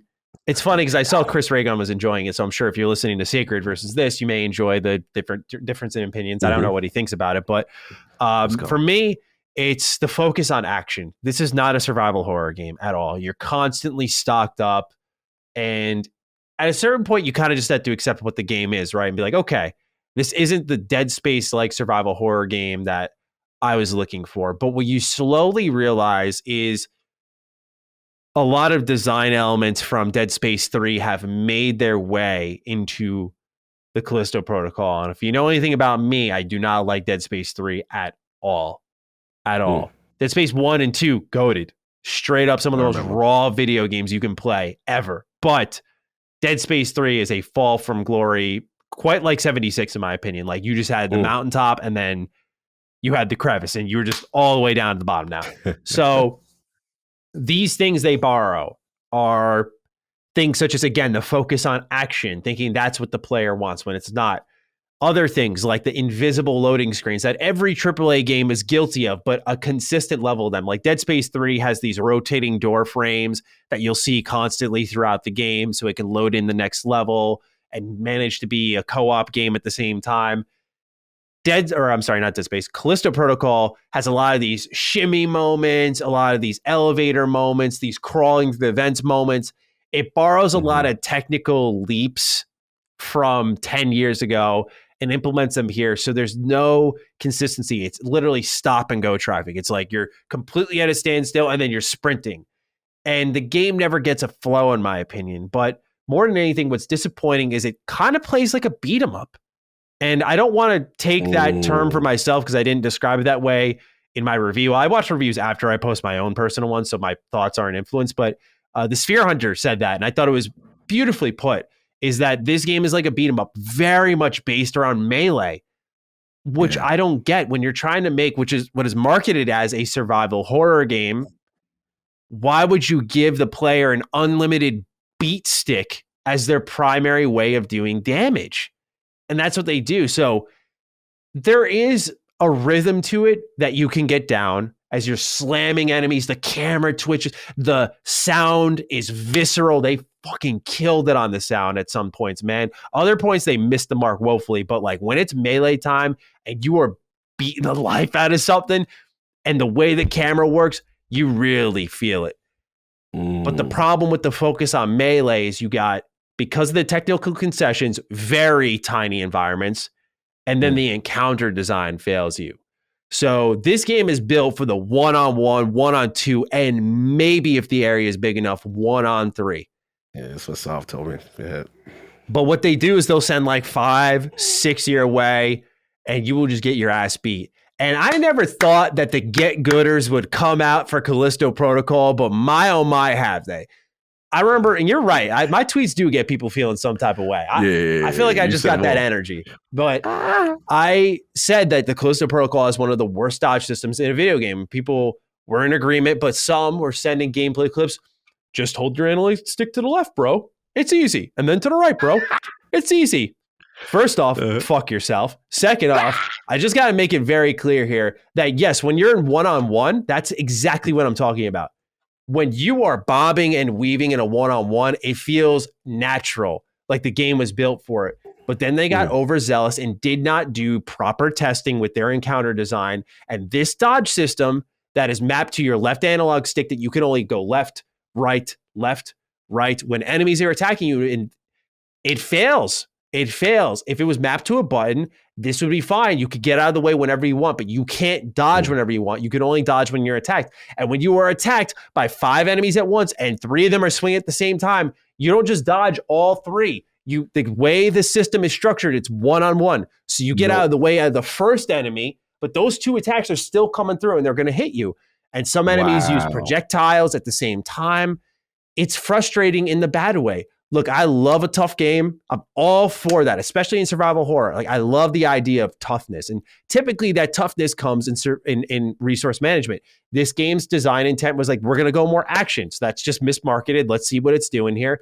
But everything they did, from the melee to the dodge system to the encounter design, was not well done. It was not finely tuned, quite like any good survival horror game should be. Any action game should be in this case. And it's a short run, too. It's not a long game. And that's it. It's over. And very disappointing. It's not a bad game, but now in light of knowing Dead Space Remake is right around the corner, you just look at it and go, even me, I get a little weak at the knees now going, can it come a little sooner? And unfortunately, when this game could have kind of stood shoulder to shoulder with Dead Space and been like, we're the other option, Now it's the holdover till the real champ comes out, and that sucks. So I really wanted to champion this game. Make no mistake about it. But yeah, Callisto Protocol, it did not nail it for me. It's not awful. It's definitely a wait for a sale. If you buy it at like half price, $30, 30 or 35 in this case, I think you'll be all right with it. I think you'll like it. Yeah. But if you go full price like I did, bro, you'll be disappointed. Yeah, that's the vibe. I'm on the same type of time. I mean, you literally described what Addict and Solve described on LP. I was like, what happened? How's my boy? And he literally went you everything you said. And I think the melee focus is probably what surprised me in conjunction with the not being able to react to the multiple kind of things. So the vibe I get, and Addict says this though. He says he said at its core, he said, Cog, it's not that bad. He said if they just fix a couple of bugs here and there, maybe they could just patch a couple of things, it could get solid. But for right now, that's what prevents it from really.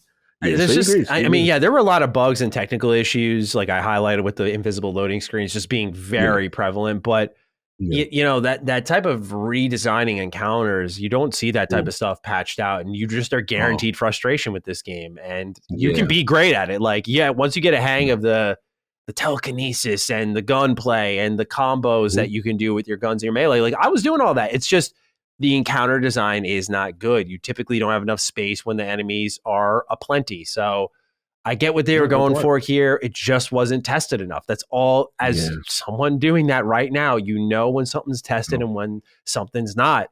This was not extensively tested. You can just tell. And that's unfortunate because they were probably trying to get it out ahead of the holidays. And especially that Dead Space remake was lurking over them too. They were like, we got to get out ahead of them. We got to. And so I think that's what resulted in this game being in this quality. Because I just feel like Glenn has done such a great job directing games. This doesn't add up to me. So I feel like there's a missing piece in this formula here. Yeah. No, good point. And I'm hoping also that the cross-generational aspect is also not a factor with the loading screens, because you're still on PS4, you're still on Xbox One, you're still on a lot of the older platforms as well. Yeah. Otherwise, Kingdom Hearts 1, finished that. Took me about 17 hours. I don't think I love Kingdom Hearts as much as I once did. I don't know. I'm getting a little, getting a little bit of cog energy on it, I think. Yeah. What's going on? You not with the Sora and the keys and what happened? I blame Tetsuya Nomura, man. This story is just so, it was good at one point and endearing, but now I'm just like, oh, what am I playing? So I don't think I've had a series, like I've held on to Fallout somehow, and that had 76 in it, but Kingdom Hearts has somehow just soured me. And so I'm going to keep playing. It was fun, but I just don't love it as strongly as I once did when I was younger, man. And I wasn't even someone who hated KH3. I thought KH3 was fine. So, but I've never been big on KH1. So when I go to KH2, that will be more telling. If I walk away from that and I'm truly not into it, I'll know there's been a true change in me. I'm hoping that's not the case. I've also stopped playing Tactics Ogre Reborn. So some of you may know I have been playing it. I think it's just a consequence of me playing Triangle Strategy first. I put 25 hours in total into Tactics Ogre Reborn, which is about, I think, half of that game. And the story wasn't clicking with me. The characters weren't clicking with me. I wasn't digging the gameplay overall because it just felt old in comparison to what I played 10 months ago with Triangle Strategy. And I thought the story and presentation were better there. Just, I mean, understandably so, because the game was directly inspired by Tactics Ogre. They did everything that game did and more, and they did it better in my eyes. And so I just clicked with it far more. And I think that's all there is to it. This was a business decision, right? I was like, I could force myself through it, but I'm 25 hours in. That's more than enough time for me to know if I'm going to like it. And as I said a couple episodes ago, like the first 5 hours just spin their wheels. And I'm just like, okay, what are we doing here? Finally, we get to that. And to me, it's not that interesting. And it's broken up by 1,000,001 fights that are also just battles for the sake of being battles. And, once I was at that halfway point, I just had to reevaluate and go, do I really need to stick to this to know if I dislike it truly? Will anything in the next 25 hours make me like it? Maybe, but I didn't really. It's just when it comes down to the gameplay, when that's not holding me, like I can go through a mess story if the gameplay's fun. Like I'm a story first guy, but gameplay can hold me. But when the gameplay is better somewhere else, I would just rather go spend more time in Triangle Strategy, I'll be honest. So I ended up dropping this one, and that's just my portfolio for the week on what I've been playing. No, respect. But soon I'll be in that Midnight Suns territory, and I can't wait. Yeah. Oh, yeah. Oh, yeah. All right, we got a couple of questions here. We got a 2-for-1 deal, then one more, and then we're going to get into our pickup with the Game Awards. So let's get going here. The first one is from Psych Coffee, and it says, "Hey, Dukes, I just saw the news that Xbox first-party titles are rising in price to $70. What are your thoughts on this? It seemed inevitable to me that this would happen. Also, I see this as another way for them to advertise Game Pass. Do you agree? Thanks for the awesome content. As always, have a good one." Now, like I said, this is a 2-for-1 deal because the overall conversation just wraps together. Alex Dies Twice writes in, "Hello, Dukes. With Xbox raising prices, do you agree that this is because pre-orders for Starfield, Forza Motorsport, and Redfall are coming soon? Might we be seeing some release dates soon? Best, Alex." So, Cog, we talked about this extensively on Defining Duke Ultimate, but we want to make sure that the free listeners still get their fixing on an important Xbox conversation. Xbox raised their price of their first-party games to $70. This means that Starfield, Redfall, and Forza Motorsport, as well as any other first-party games that are of a AAA quality, are going to charge that price tag. And we talked a lot about this. It demands, again, that full episode on its own. So if y'all want to get on DDU, we do encourage it, but we're not trying to over-advertise it here, but I'm just saying, Cog, what are your thoughts on this one, right? Because for me, I sit there in the ballpark of much like Psych Coffee wrote, this is inevitable. We saw Ubisoft was playing this game. 2K was playing this game. Eventually, PlayStation was playing this game. Xbox had to get in on the mix, right? And it probably came at the right time given all the news they had to drop. And you probably want to keep this as separate as possible from what's going on with Starfield, Redfall, and Forza so that you can look at the gameplay almost individually. I'm talking about this if I were like in the marketing department. You want to separate that conversation about $70 and the news cycle for that from the game and when it's viewed. So I don't know if this means that pre-orders are going up soon, because I think that means we'd have to see something soon. But right. I'm curious for you, Cog, if you think something's on the way, maybe at the Game Awards as a fun little last-minute guess before we move ahead in time, or is this just Xbox catching up with the times and what today's industry is? Yeah, I mean, the consumer in me does not like this. Like, let's just be clear. Like, the consumer in me does not want to pay more for video games, period. You know what I'm saying? But there's a part of me that if you look at the tea leaves, they've been setting this up. They've been setting it up. They kept saying on that last interview, I think Phil had, we can't stay like this forever. Yeah. At some point, price. Yep, plant the seeds. And when you plant the seeds, to me, it's coming. Excuse me. So the thing that insulates them, a bit in comparison to their competition is that, yes, they have Game Pass, right? And I get it. You got, hey, $70 here, or you can play these games, on our service. And that's what's kind of leaning towards that. However, I do want to caution that I also think that at some point, Game Pass will increase also. And we talked about this a little bit on Ultimate. Out of the three things, I think those two were most likely going to happen with the Game Pass subscription at some point when it hits its stride. And it's curious the timing of this, because we know they can't raise it this year based on their lack of first party offerings for the major AAA offerings, which leads into next year where they, to the second part of this question, I do feel by them raising this, though, they feel strongly that those three are coming out, because then you can justify that they come right. And here it is. Here's the now again, does it make it right? Not necessarily. And then also, I think this adds way more pressure on them, because these games better be hit for this weight. These games better be good, because people are gonna be like, hey, I paid $70 for this. We can't use the crutch of always just because it's on Game Pass, and if it's bad. No, fam, you're still charging some people. There's still some people, and Phil himself has said this, that will not buy a subscription service. And they will buy, and their model is supposed to be the mixed model, retail and this. So it's on them to deliver. So they got pressure on them with that. It's inevitable. I also said it in an Ultimate, I think that do I know every aspect of the financial aspects of the industry and the mechanics of gaming? No. But I do feel that the way gaming is going is that if they don't get you with the 70 or the higher price point up front, then they do what Manny doesn't like, which is, oh, it's free. Mm.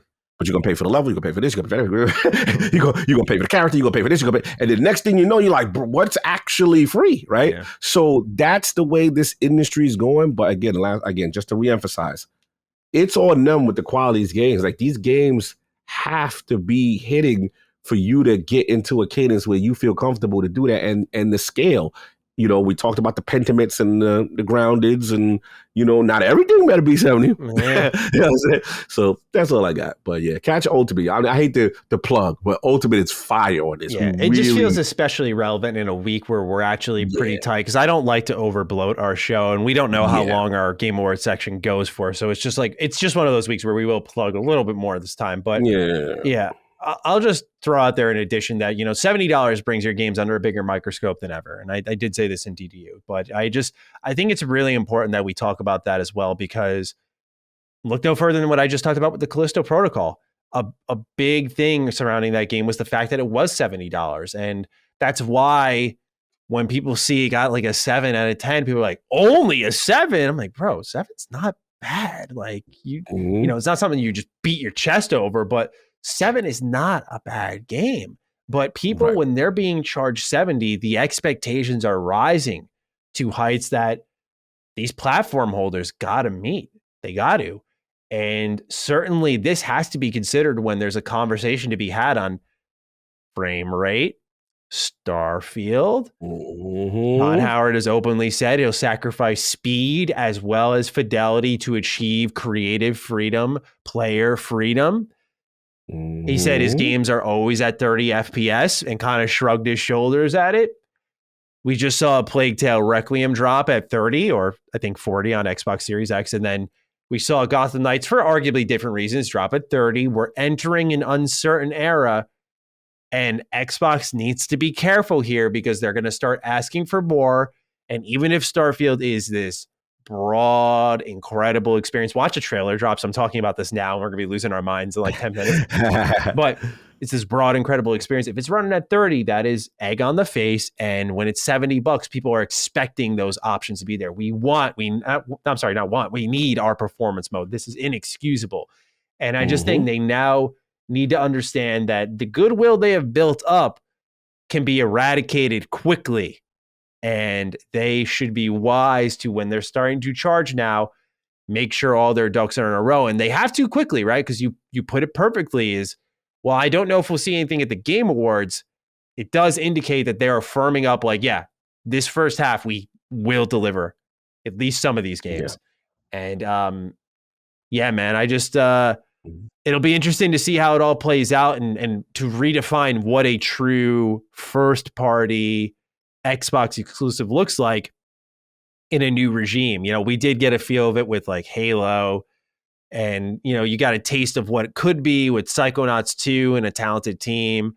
Forza Motorsport, of course, Horizon being great.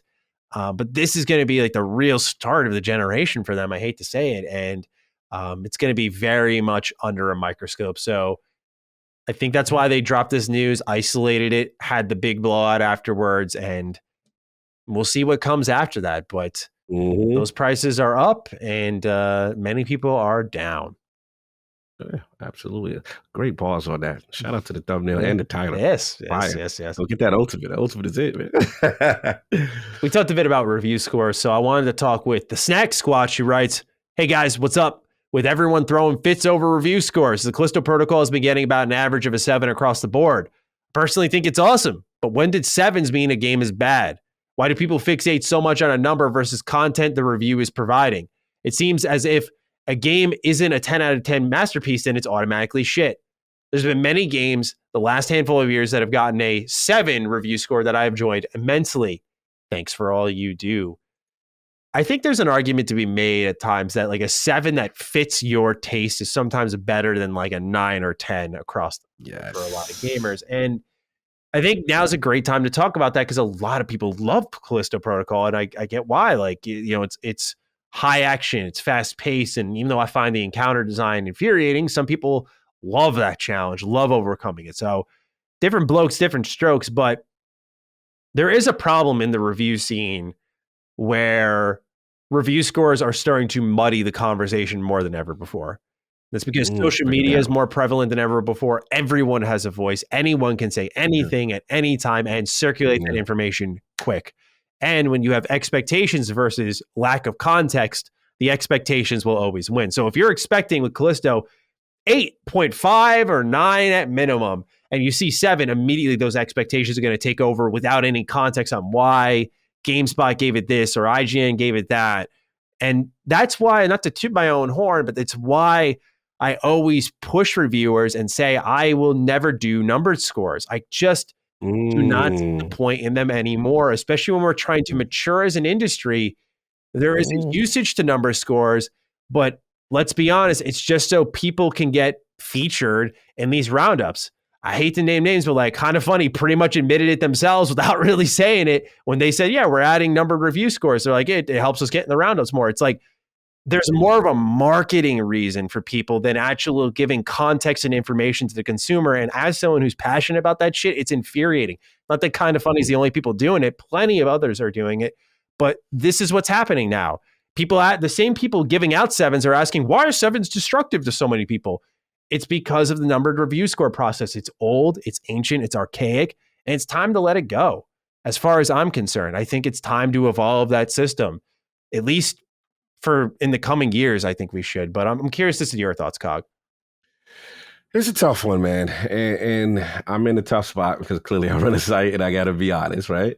But you made valid points. You know, we do a number system currently, but I do feel your point with what you said in reference to weaponizing numbers. And what I mean is that, you know, there is, you know, the open critics, the meta critics, you know, there's a business to this, let's be honest, right? And the business to it is you'll see the accounts from these companies and they'll be like, all right, guys, Callisto's about to drop. What do you think it's going to get? Right? So it's a marketing play. Get the fans in it, get them going. And then the part that I don't like, and I got to be honest, is the weaponizing. So it's like, you only got a 7, we got a 9, and that's better than this. But to your earlier point, which I think you eloquently say, like, if there's a 7, but it's for you and it's the genre you like and it's the style of game you like, sometimes it can be more enjoyable than the quote unquote 10. And I was saying a quote from my boy King, which is like, we always use this example, like, yo, nobody should be able to tell you how your food tastes. Like, you just go in there for an overview like, I always tell people, like, I'm going to go to Maddie for like Bethesda games. Like when Starfield come out and my man get the early, because he gonna get it. I don't care. I'm putting positive energy. I hope so. I'm putting positive energy. I don't know. This year is like, anything to go off of. Your man got like nothing this year, but he deserves it. You deserve it. You're one of the best reviewers of the game. When it comes to Bethesda games, it shouldn't even be a question. Bethesda, stop playing. You know what it is. So anyway, back on focus. No, I said it. He ain't gonna say I'm gonna say it. So my thing is, like, I know when I go to you, I'm going to get the nuance of an arcade game. I'm going to get every nuance of a Fallout game, the hardcore. Like, there's certain people that I'm like, I know that's your genre, so I'm going to value your opinion more, right? Yeah. So that's what, and it's still an outlier. There's still times me and you disagree. I'm like, yo, damn, you going hard on Deathloop. You need to stop. But you like, nah, Cog. But again, it's an outlier for the people that you feel are close to the games and the genres you may like. But these fans, they take it so hard to the point where they're attacking you. Like, yo, I can't believe, bro, calm down. And that's the part of the game that I don't like, right? And I do respect the guys that go, you know what? And if, you know, that say, hey, we ain't doing a score. It's just recommend or buy, you know, that kind of thing. Recommend, not recommend kind of thing. And that's cool too. So, you know, unfortunately, you know, it's the business part of it that I don't like. And it is, I'm just going to call it, it's that part is the marketing. And I'm not going to sugarcoat it. That is a legit thing. And for you to call it out, that's real. I can't not say that what you just said is not real. And it's sad because there's a lot of negative things that come as a result of that. Yeah, absolutely. And it's why, like, when I was talking about the Callisto's dodge system and people are dropping clips in my mentions, why I drop an FU, because it's like, you know, people are taking fair criticism way too seriously, but also we're taking scores and blowing them out of proportion without context. And it's like at a certain point when you're running, I'm not talking about you when I say you're running a site, but in general, when you're running a site, you're running an outlet and you plan on taking on the review process, you have to consider what audience you want to farm. And it's the hard battle uphill. If you want to decide, well, I'm not going to do scores. I'm not going to make my review score marketable. Like my form of marketing, my review score, I don't go on OpenCritic or Metacritic. I put it on my Twitter account. I'm like, here's my blurb. And honestly, it's become a thing, but a lot of people start to retweet my reviews now. And it's awesome to see, but like, that's my form of marketing. I don't put a score on. I put a blurb. I'm like, Saints Row is technically technically broken and creatively bankrupt, and here yada yada yada. And I put like a 2 to 3 sentence blurb, and that's it. And it's like, well, what audience do I want? Do I want the audience that wants to click and be like, I want to know more on why he feels that way and get to know me and my taste? Or do you want the audience that says like, oh, 7, scroll to the bottom of the review. What's the verdict? What's the bullet points? Liked story, did not like this character here, thought this moment was weird, second act is a little slow, gameplay is really fun. Okay, cool. Who do you want? And a lot of sites got to start asking themselves those tough questions, because YouTube, hey, by the way, we're the wise, from me to you, free advice here. YouTube rewards watch time. So you may want to start putting less scores in your reviews and just talking about the game. Talk about the game. It will do you a favor as well as your site in getting pushed in the algorithm. But that's the end of my free advice. But that's where I stand on these review scores. It's something that I think will be endless. I don't know if anyone will ever step out of the way because they find too much risk in it. But I hope some sites do, because I think I like what SkillUp does, for example. Like, recommend, don't recommend, strongly recommend. Like, you can even put a scale to your recommendations. You just putting a number to it does not quantify anymore, does not describe your experience. And it never did. But now, as the industry's grown, you have more voices than ever. You need more depth to your scoring, I think. No, I respect it. And the last point I'll say is it's even entrenched in the development cycle. We've seen the stories where they say, hey, if you get this Metacritic, you guys gonna get a bonus. This is deeper. There's a lot to this, and I'm glad you brought it up, because this is an honest discussion, and it's something that I have no problem revisiting with my editors and stuff like that. Based on we haven't got vitriol from it, but I think honestly we actually get a lot of positive reviews when we actually be honest and really tell the truth or something. Because I pride myself, like, we're not going to just give you some hot review because you gave us the code. Like, we ain't in that business. It helps in my eyes, it helps your work too. Like, there are great reviews across all these mainstream outlets. I know we like to think that they're doing an awful job sometimes, and there are times, like anyone, they are, but some of these reviews are great, but they just get like, you'll go to IGN's reviews and they'll be like, saved you the watch time, it got a 7, and people peace out. It's like, you spent all that time playing the game. Like, playing the game is part of the job. Writing about it, marinating on your thoughts, putting together, making it concise, understandable. You wove together something elegant, and someone just posted a comment so people could skip what you worked on. Don't you want more than that? Right? And so that's why I tell people, I'm like, just drop the score. Trust in your process. It'll pan out. It'll pan out. If more people do it, I think it'll grow into a more mature industry, which clearly we all want, but aren't ready to work for. So with that, it's time for us to move on to the Game Awards, where who knows what happened, but we're about to find out. So let's transition over. And we are back. Welcome. Game Awards has happened. It's a 4:03 a.m. as Cog and I gather for the earliest or latest, depending on how you look at it, Defining Duke segment of all time. We breaking a record. We night owling right now. We creeping. Yes. Because I was like, I'm still up. I was just finishing my work. I was like, I know I promised myself I'd take better care of myself, but this sounds really fun. Let's do it now. Let's do it. Let's get it out. We usually give ourselves time. We technically had time, right? The Game Awards ended like 5 hours ago or whatever time. And so we had time to really process things. But usually we get that night's sleep in. Not this time, though. We're going to do things a little bit differently here. So we're going to go over everything that happened at the Game Awards. But the long story short is a lot of good stuff to talk about here. But Xbox was not present. And Phil, there's a picture of Phil going around where he definitely didn't want to be on camera. And the same day that the FTC sues and there's no games for Xbox at the Game Awards. I mean, I think we should just get into that first. We'll address that before we even talk about any games. I kind of found that expected. Like I wasn't expecting a Starfield, but I was surprised we didn't get an update on like Redfall, which was making trailers rain since June. Nothing on Forza. You know, when 2023 is supposed to be that start of a generation, and we're talking that 6 month, 7 month gap now of things are supposed to be delivered soon. You thought this would be a good time for some kind of update, and the fact that they were non-existent was a little surprising to me. But how'd you feel? Yeah, it's disappointing. It's disappointing. We can't sugarcoat it. We know the year that they've had. You know, we understand. I see some. I don't want to call it rhetoric, but I've seen some talk about because of the FTC situation, and you know, newsflash, it was blocked, right? Now that we're at that stage, right? We're at the stage that it is blocked. You know, I think coming in hindsight's 2020, right? But coming in now that you know that, and it's just like, man, you have that whammy. You had the whammy of shout out to Defy the Duke Ultimate of $70 games, right? Pre-week.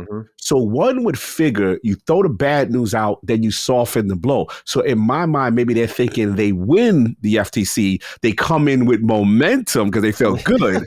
Then it just completely New York Mets energy this week. Like this is like old school.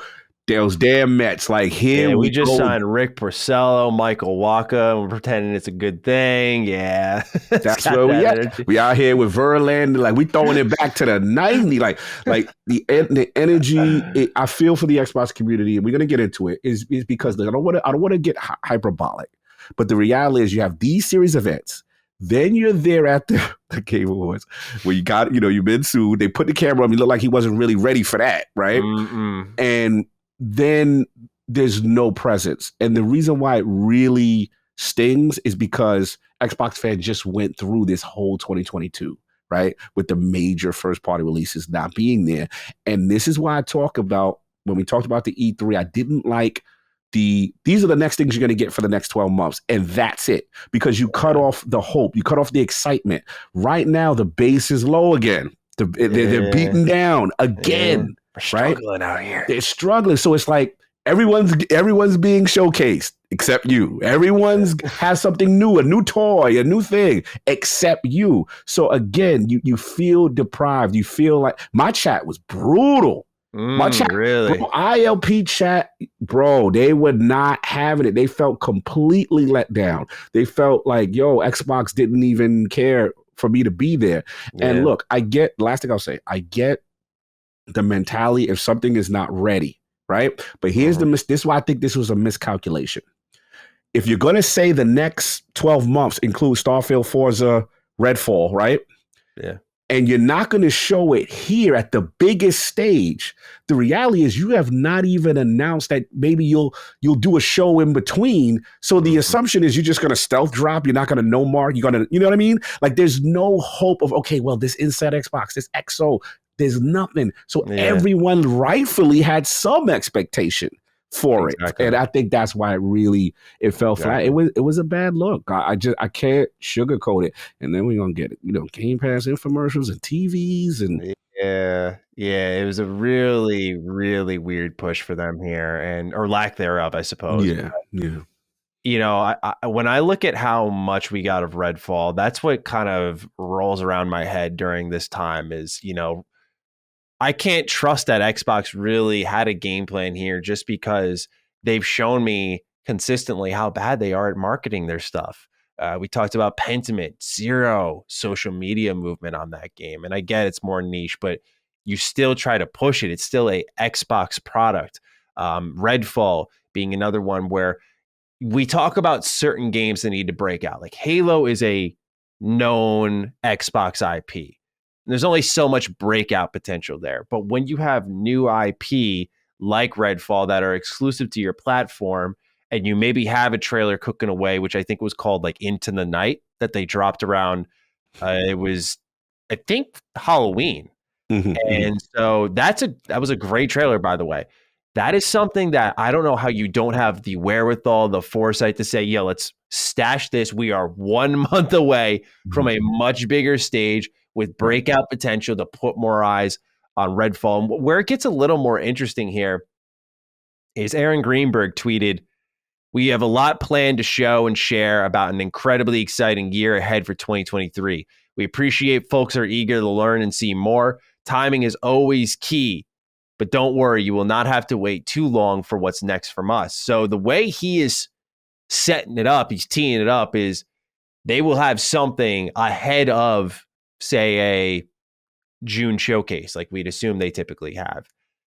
And that's the problem is you had such an empty year. You didn't fill it in with anything, right? We didn't see the start of like the Xbox style Nintendo Direct. And that would be a great pick me up. Like, oh, okay, they were actually holding out for this, but it still doesn't escape the mindset, I think, that you need to market your games better. And when you come to that platform, like there's a reason you brought Hellblade 2. When you really think about Xbox and things they could show off, I know there's a readiness and a preparation that we're not aware of, we're not keen to, but there simply needs to be those types of games like your Starfields, your Redfalls, not your Forzas, but those two need to have a presence beyond the Xbox borders, if you will.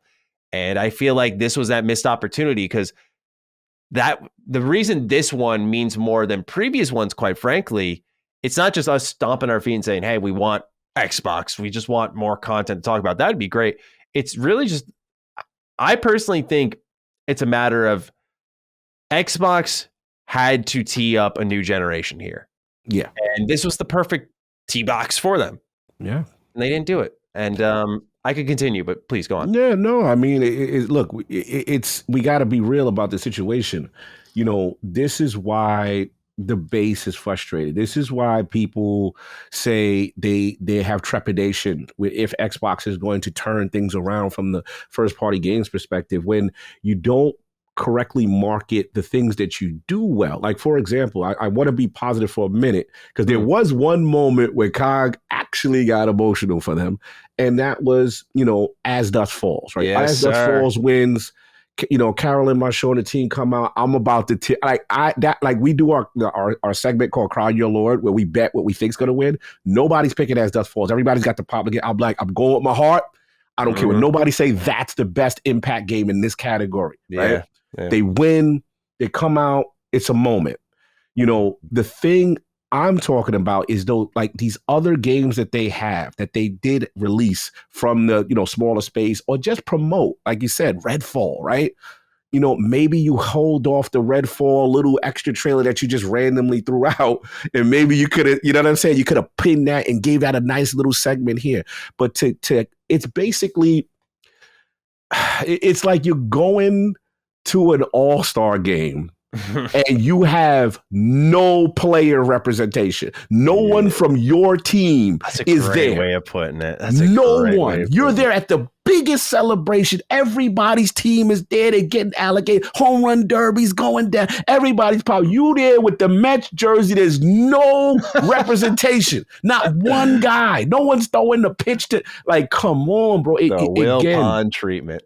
The Will Pond treatment with the big spending guy. The guy with the big bucks, but not, you know what I mean? And again, I don't want to go too hard because I do feel the FTC situation soured it even worse. Yeah. Because you come in, you're like, wow, that's blocked. No Call of Duty. No, we don't know how long that's going to go on now, right? Mm-hmm. So now it starts to spin on you. Now they're like, oh, you know what I mean? And I think that's the energy coming in. And Xbox fans desperately needed something. I know there's no way you could predict that didn't happen, but the mistake that was made is you got to come with something. You got to have one representative, something that Xbox fans can say, yo, we're looking forward to that. At least we have that. Because as we're going to go through this list, boy, PlayStation has some stuff to show. Yeah. Other people have stuff to show. And it was a great game showcase, minus Xbox representation.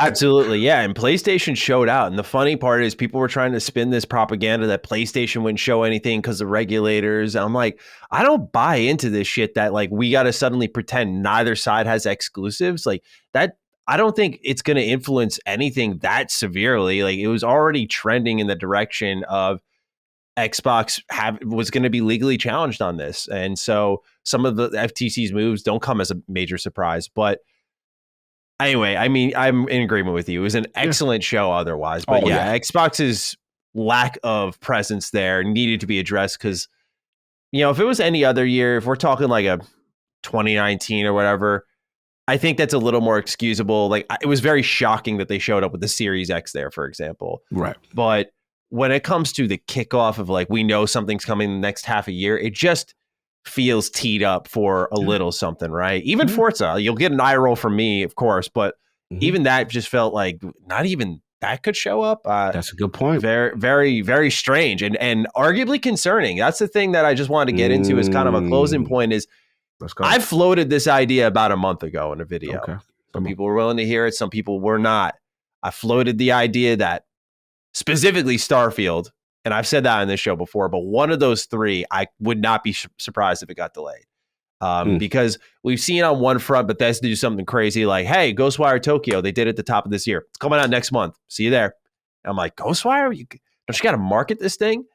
And I think the same thing with Starfield. I think the same thing with Redfall. Like, don't you got to market this thing? But I don't know. Bethesda either has this blind trust that these games will find their audience and find success on their own just through organic growth or something, man. But I worry a little bit about a potential delay here of some kind. And I think I don't want to spiral us as well off of what was a great show and fearmonger, but I just think it's worth resurrecting once more that conversation topic of like, hey, COG, do you have concerns that there may be some bumps in the road coming our way?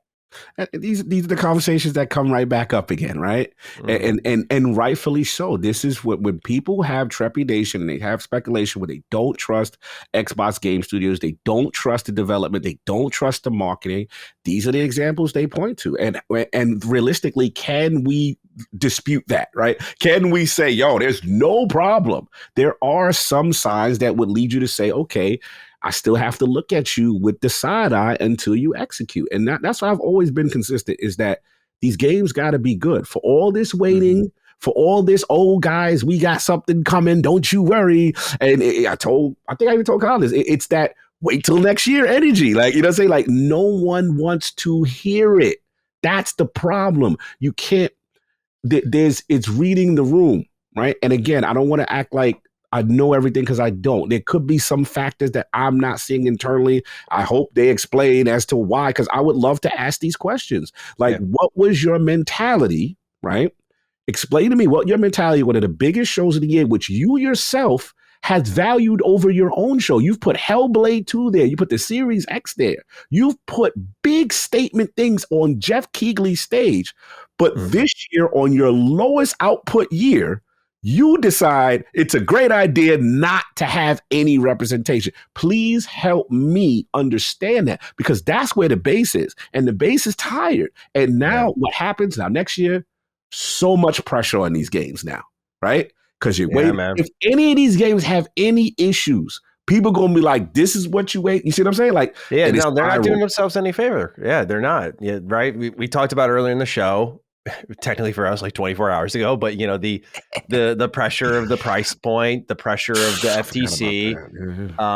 And again, we also talked about the idea that if 2023 becomes a scattered 2022 in the sense that the only Xbox games we get are your Starfield, Forza, and Redfall, but instead of in the first half, they're just spread out.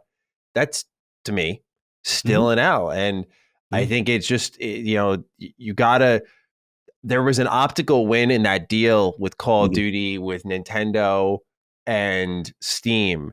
And that's important to recognize. But at the same time, delivery of content beyond your games, as in trailers and updates, and not, I just feel like they needed to be here in a sense that it didn't have to be a big blowout, mind you, just so people just so people understand that's very clear. Like, I don't think we're clamoring for every one of these games. And we saw games, and we'll get into them in a second here, that popped up, had a trailer, and they were like, April or end of 2023 was one of them. And I was like, okay, cool. Like, it's in that window. That's in that pocket. Like, I think if Xbox threw something out there and went May or summer 2022, just put in that window on one of their games. Yeah, it's just, it's again, I will not be able to shake off until I get that next update, that kind of concern of, Right. No updates, and this thing's a half a year out.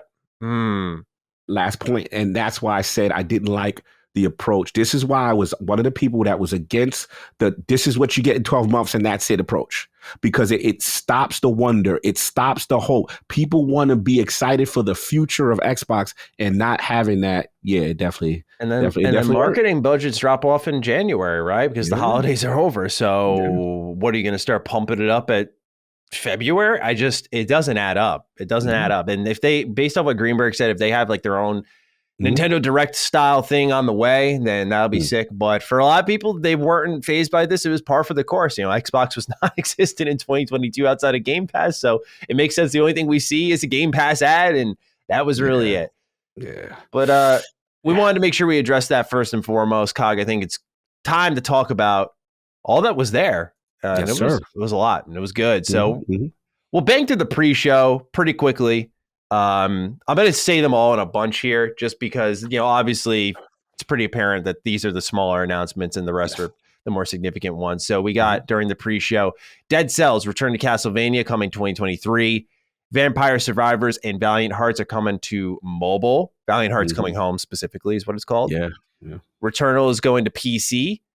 Hellboy Web of Word, Post Trauma, which is like a survival horror game, Viewfinder, PS5 only.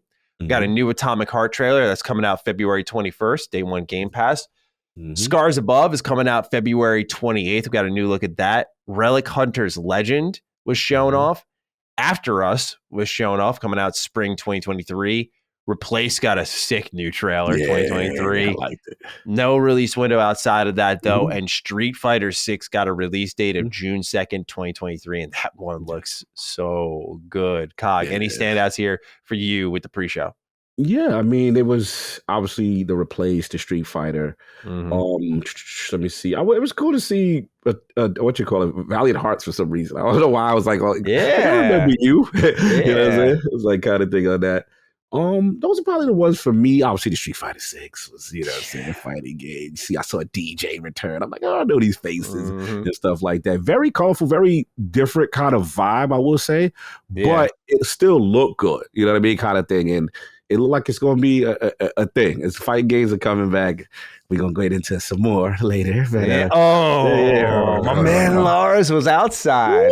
We're going to get to it. We're going to get to it. Yes, sir. Yeah, for me, standout, I'm really curious on Dead Cells Return to Castlevania. I'm not a big I shouldn't say I'm not a big Castlevania fan. I don't have any Castlevania experience, really. So just seeing this collaboration, I like seeing Konami coming outside more and more. I like what they're doing. They're making some interesting partnerships. They're remaking, reviving some stuff. My Ninja Turtles being one of them. So I'm rooting for them. I'm rooting for them. And then Atomic Heart continues to look really good. Replaced. Replaced, man.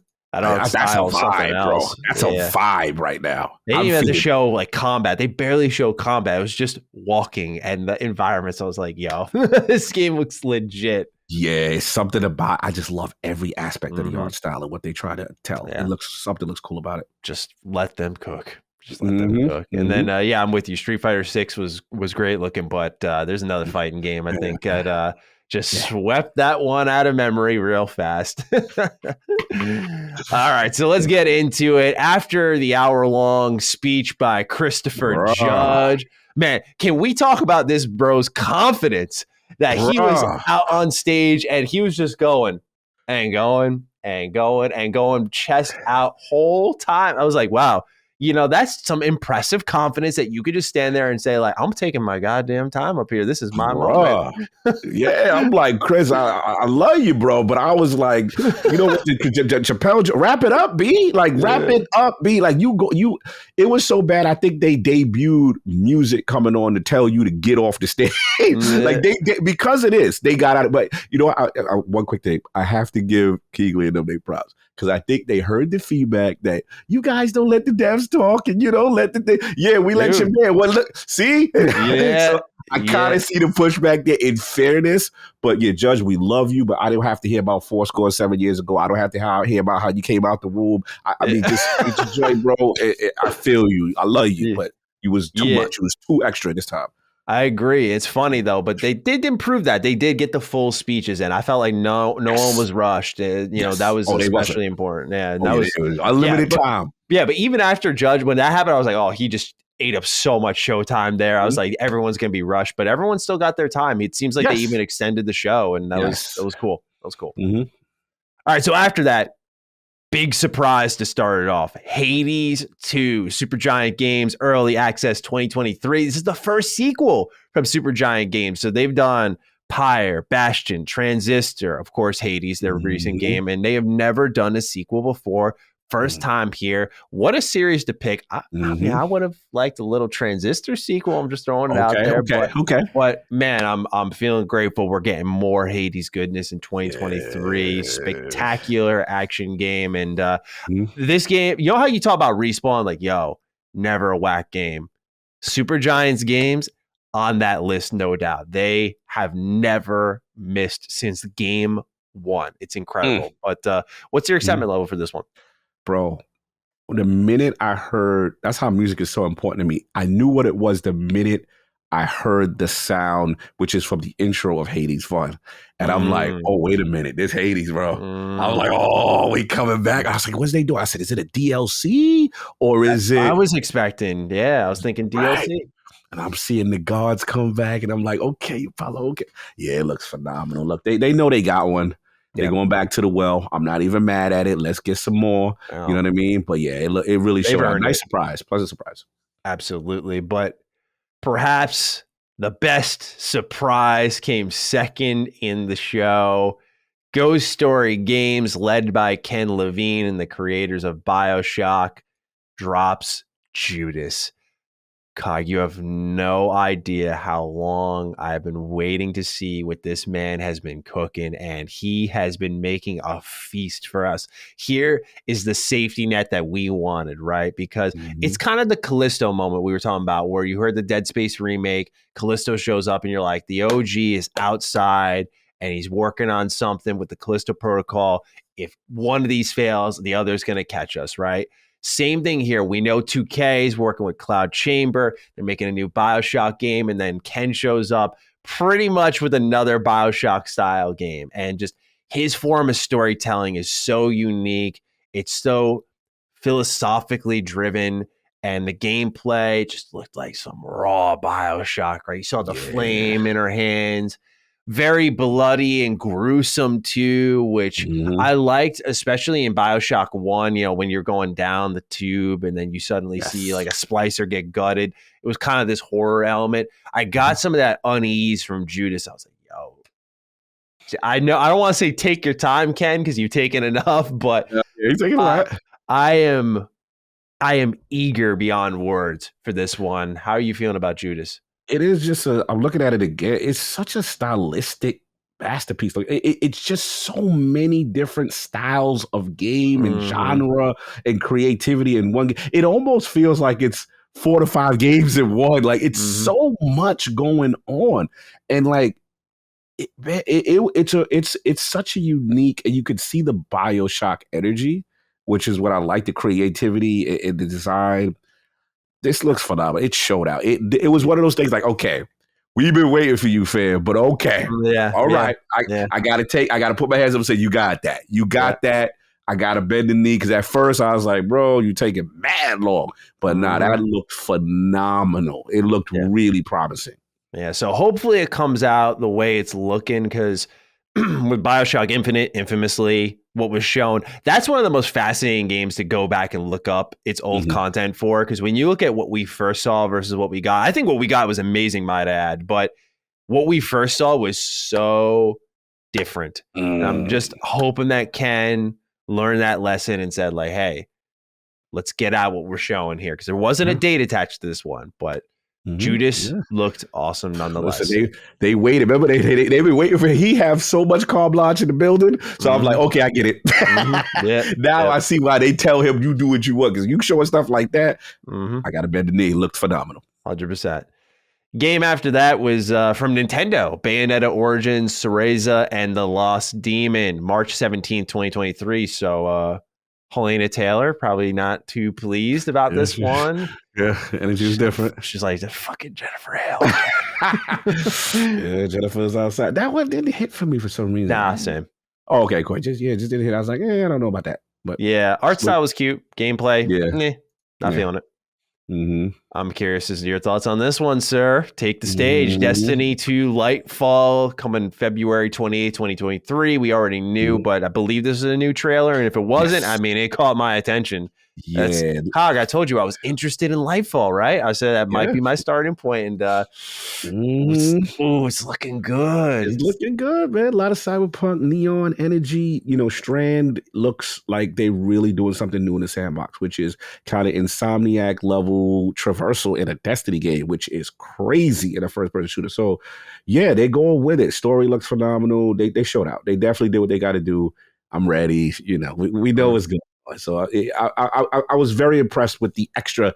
They showed one other thing that I'd never seen, which is kind of like, it almost like, besides the traversal part, there was a part where you could hang people up. And they had like all the enemies strung up. Like, I was like, yo, what type of... So this thing also suspends people. It has different ways. Class, almost? Yeah, it's a new class. So, you got your light, you got your, void, solar. I truthfully don't know. Oh, sorry. I apologize. No, you're good. I'm just saying, in all truth, I genuinely don't know. So there's different subclasses for your character, and this is going to be a new subclass, which they haven't introduced in a long time. So, yeah, it looks like it has some, paralyzing effect where they hang you up. It also has some traversal aspects to it. So it looks like it's really sandbox changing, like how Stasis was. So, dude, yeah, that's how when people at this point, for guys like you, they love the expansions for Destiny because it's like, that's when you get the big transformative changes, you know what I mean? As opposed to the seasonal content. I remember you saying the Destiny hype was kind of tapering off a little bit for some folks. Is this a bounce back when you saw this? Like, did you feel the energy go up? The issue was we had Witch Queen, pinnacle moment. Then the seasonal content between, and then they announced Lightfall after we go, oh my God, Lightfall, oh my God. Okay. Right. But that's coming, right? Between then, it's been a steady decline. Now, this new season is a nice little shot in the arm, but people are back up again. They're like, oh, let's go. Okay, good. It's the typical Bungie cycle. This is Bungie all the time. Yeah. We love an expansion. Oh, it's the same old thing. Retire. Oh, boom, new thing, trailer. And one thing they do, they're the masters of trailers and getting people pumped up again. I give them that. It looks spectacular.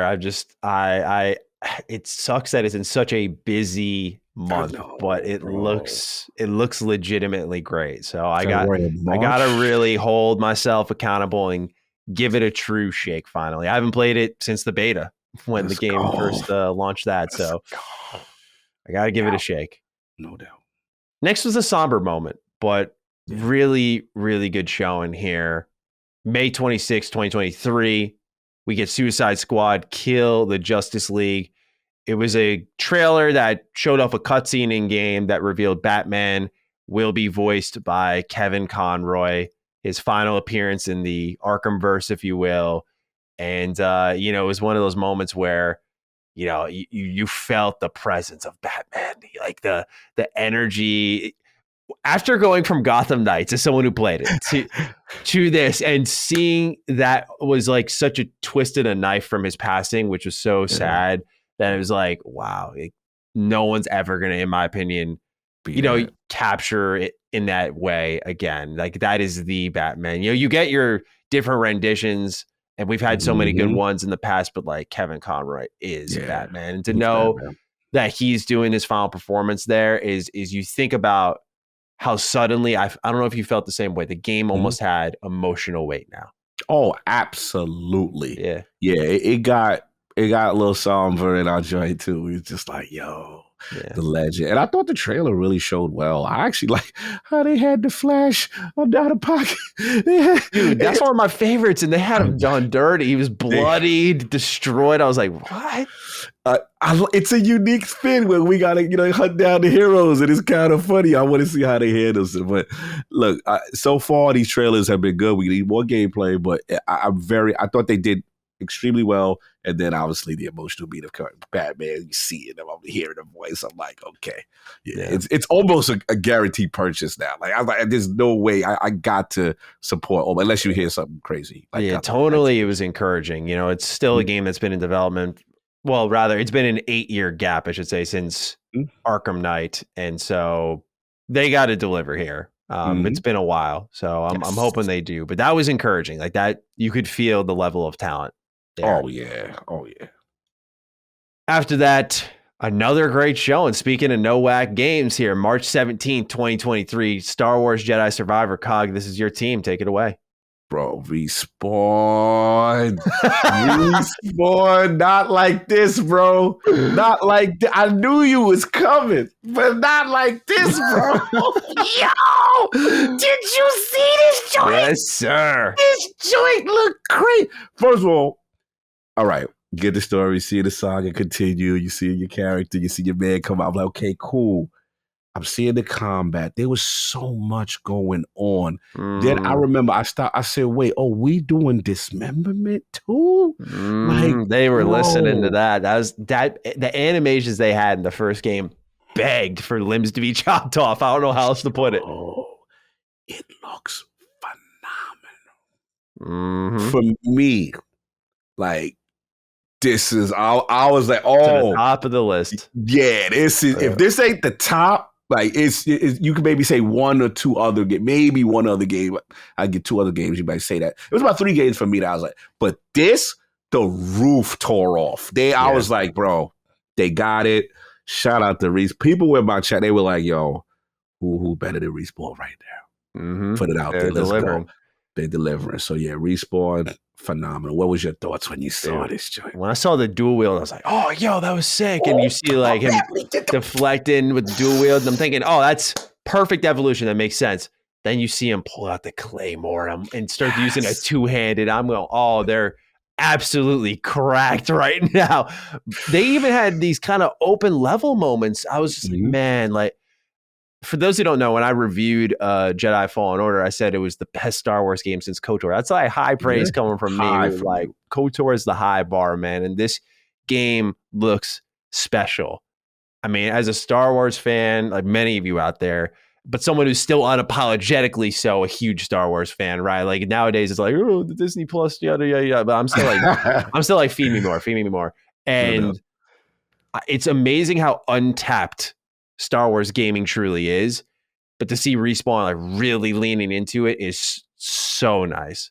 And what's funny is we were in the pre-orders, we saw that there was going to be like a pistol of some kind, and I don't think they showed any kind of gunplay during this at all. And I don't know if there actually will be, but this was something that you could get with the pre-order bonus, was some type of like pistol or weapon.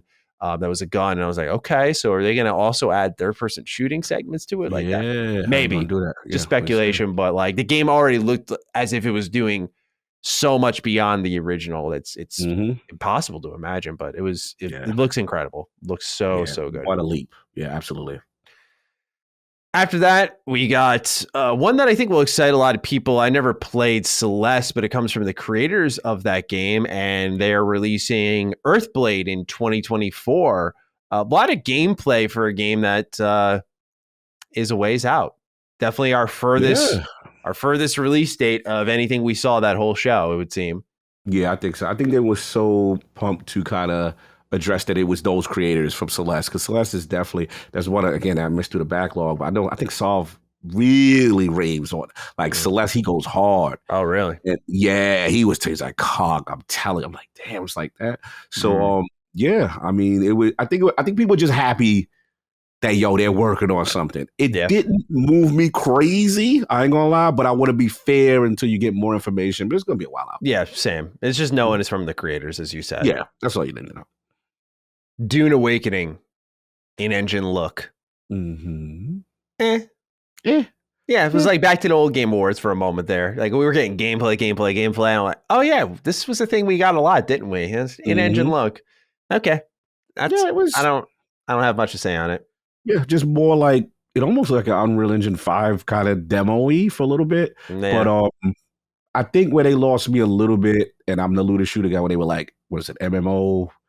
And I was like, I gotta see. I don't know. I gotta see. So, jury's still out. Is the jury still out on Forspoken? Because we learned after this that a demo is available now on it. And I gotta say, not crazy about Forspoken's dialogue like many people aren't, but gameplay looked kind of fresh. And I think you were the one who's been saying that for some time. Yeah, I think people are being extremely hard on this game. Don't get me wrong. The cringeworthy dialogue trailer they was worth to get the smoke for that part. Yeah. Yes. But I don't know. It's just a weird all over the place kind of game. And I'm like, it's something about it that's still capturing me. So I was mad because I was doing the show live and I'm trying to download it and it wasn't available. And I'm like, you know what I'm saying? But now it is available. I got to get to it. But now it looks very promising to me. So I agree. I want to give it a shot. I agree. The gameplay looked really clean, fluid, fun, explosive. So I'm definitely going to give that demo a try because if the gameplay is good, then I'd be much more open to it because I kind of already have my own thoughts on the writing, and I don't know if that's going to suddenly change. That's true. All right, this was a real stunner. Yes. That's the thing, man. There was a lot of great surprises here. And I know, like, for example, this one kind of subtly leaked through Norman Reedus, but you don't know when it's going to come. So the fact that it all came down to this show, all of these reveals that probably could have closed out a show throughout the entire segment. Absolutely. Like, just expertly done here. Death Stranding 2. They're fucking making a sequel to Death Stranding. I thought I was having a fever dream. Like, they greenlit it. They gave him like a huge trailer, and it's exclusive again to PlayStation. Like PlayStation went, yeah, let's run it back. Like, run it back. I was like, yeah. I give them props, man. I didn't expect this, but dude, they're actually doing Death Stranding 2. Cog, I have not played it, so I'm gonna kind of leave you to take the lead on this one. What are your thoughts on the UPS simulator getting the number 2 next to it? It's so funny because now that I've played it, I knew immediately from the minute it was. I was like, oh, that's Death Stranding. Oh no! I was like, oh, it's the BBs. They're back. The BBs in the finish. Oh, no. That's how I'm like, oh no, I'm in the ecosystem now. I'm in the Lalu world. I was like, oh no, I know the references. This is bad. You're Kojima stand now. I'm gonna finish Death Stranding. I told you I started it over again because it's on Game Pass. But yeah, look, it's weird. It's quirky. From every person, the reason why I want to finish it, every person said, "Cog, I'm telling you." Not that I want to go genius level, but they really have an appreciation for this ending. So now I gotta end it because I need to know, right? But for this, look, Decibel Engine looks good, regardless of how I feel about it's a straight up FedEx game in the first one. But the Decibel Engine looks phenomenal. This is a continuation of that. And they didn't show Norman Reedus at first through the whole trailer. So I was like, what's going on? But then he saw the end. And when they zoomed up on the face, and I was like, yo, people was hating in my chat, but I'm like, yo, that game it still look good. Now, have they changed gameplay mechanics? Is it going to be, do I shift the package on the right? Do I put are we going to have all that again? Like, we're going to see where they go with it. But look, shocking that it was greenlit. Shocking that this thing, it kind of looked like it's farther along than you think. Yeah, you know what I mean? Yeah. So I was surprised. Like, he's out here cranking. Then he got on stage and he kind of slipped in the Xbox game without. He's like, I'm working also on another project that's ambitious. And I don't know if you caught that after he said that. So again, not to harp on Xbox, but it's like a missed opportunity again because, like, you had him on the thing to talk about it, and then I guess it's not ready. It's the optics, right? PlayStation got the game announcement. Yeah. Microsoft got the partnership announcement. Yeah. What carries more weight? What carries more weight? And this is where the game's at comes back up and getting your face. So, exactly. But I can't say I saw this one coming. And, the only thing I can say from the outside looking in, really, as someone who didn't play the first, is what I did like that I saw with the extended cut trailers was that they did add in more MGS style gameplay. Yes. It seemed like more stealth, more weapons, and just something I respected the vision, even if it doesn't scream like I got to go play it. I respect the vision of like, hey, we're going to do this package delivery game pretty much, this strand connection thing, right? But just something to break that up enough is what I'm hoping for. Because then you can get into that more original idea if you've just got it's not just one tricking the whole time through. So that's my hope with the sequel is like, okay, you built something here, you had the framework, a sequel is going to come out a little bit quicker if you're reusing all those assets, like makes sense. But how are you moving that gameplay forward beyond Yes. And we're going to meme it, but beyond delivering packages in different ways. Please. Yes, I agree. Yeah. I agree. Mm-hmm. Immortals of Aveum. This comes from Ascendant Studios in the EA Originals program. If you don't remember this one, I don't blame you. This was a brief CG trailer, about a minute long. It was of a player's hand stepping out into a fiery city. It's coming in 2023, and it was definitely schooled by every other trailer that was at the showcase, because I just was like, I don't even know what that is. That told me nothing. Yeah. So, okay. Yeah. That's the same thing I said. Yeah, see you when you got gameplay. Which, here we go, man. This was you. This was all you. I was talking to my friends on Discord when we were watching this. I said I would kill to see COG right now because, man, this was your show. Like Destiny 2, Tekken 8 gameplay reveal. How are we feeling as the man who's been grinding Tekken 7, getting online, bodying fools? How are we feeling about what 8 is doing? This was a love letter because for those who've been with the series, you know, the story of Jin Kazama and Kazooie being Kazuya's son, but the unspoken story is that how did he exist? He had to have relations with the mother, which is June. Now, the way that Tekken is Tekken 3 is the most popular series, and in the story they tell you that June was killed by True Ogre or whatever, and then that's when Jin kind of went to train. Then the story, whatever. But to see June was huge. June is beloved character, right? So we never really got. It's kind. You know what it is? It's kind of like the typical anime thing where if the death is off screen, you can't really say it's a death. And this Tekken fans of June have been wanting to know since Tekken 3. Is she coming? And it made sense. Bro, it's been that long. It's like, and the only tease with the Tekken Tag Tournament is not canon. That's just, hey, we just throw everybody together and have fun. But this, I want to know how they flip it, what's going on. She's in it. Then obviously the characters, we see Laws, we see King, we see a lot of the fan favorites. Look, the engine looks phenomenal. So good. Tekken 8, Unreal 5, bro. I'm so in. It's looking further along than I thought. So they picked up the pace quick, right? After that first state of play, you know, you kind of saw it was maybe an engine look at what gameplay could kind of be like. And you're thinking, all right, cool. Like, see when we see you. But they've just ramped it up, man, and given us a little bit more bit by bit. And now we got that gameplay reveal, and it's looking beautiful. It's looking smooth. Like, bro, when Lars popped up and he was just I know you were. Yeah, I was like, oh man. I was like, he looked straight out of Dragon Ball Z. He does. Yeah, absolutely. Yeah, and they know what he's doing with the character design. They know what market they was going for with him. 100%. And I was just like, yeah, he's speaking to me right now. And so yeah, he was looking so good. Stages looked amazing. Oh man, yeah, absolute stunner here. And you know, again, that year where Tekken 7 and Dragon Ball FighterZ came out, I was like, yo, that was the year for fighting games. And if they could do that again, like get a fighter sequel out, I will lose it. I could see it happening. Apparently, it's going to happen, but we'll see. I don't know if you have to show after the show, if you saw Harada-san and Ed Boon together taking pictures, saying it was great meeting you for the first time and doing little smiley faces. And Harada is known for some really good and quirky bonus characters and crossovers. He even did Walking Dead Negan. He did your man Noctis from Final Fantasy.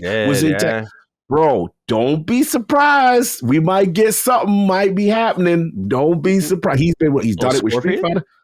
Somebody's coming over. That's my prediction because they was too cozy. And I'm like, what you mean y'all never met? Oh man, that's awesome. Be on the lookout. I know Harada's sneaky. He's up to something. Yeah, he's making the pitch right now. I already know. Oh man, yeah, this is just a dangerous stretch for the show here for both of us because then afterwards, Baldur's Gate 3 coming August 2023. Man, hats off to Larian Studios. They also don't make whack games, and they came out and this is a dangerous game for Manny. This is a real bad game. It's going to make me a bad man if this thing comes out. Soul stealing? Yeah, dude, because I love Divinity Original Sin 2. Like, I've played that game so many times. It's just so customizable, so replayable. Fort Joy's kind of a drag like the fourth time around, but otherwise, man, it is a phenomenal RPG. And Baldur's Gate 3, I gave it the ultimate content creator respect, is what I like to call it, right? I sit down, I play the early access period when it first releases because I can't wait. I'm like, okay, I'm going to play, I'm going to try it out. I get to the end of it, I lie down my controller, I go, I'm going to make one preview, give my thoughts, and I am not touching this game. I'm not digging through trailers. I said, I have in my hands right now, Goat, Raw, Fire, Peak Fiction in the making. I just need to let them cook. I'm just going to step away and I will see you at release. And now they gave me my window. And I'm just saying, man, I'm going to be really upset if Xbox chooses that's going to be the month they drop something, because then I got to make some serious choices. But Baldur's Gate 3 looks great. Some real BioWare energy here.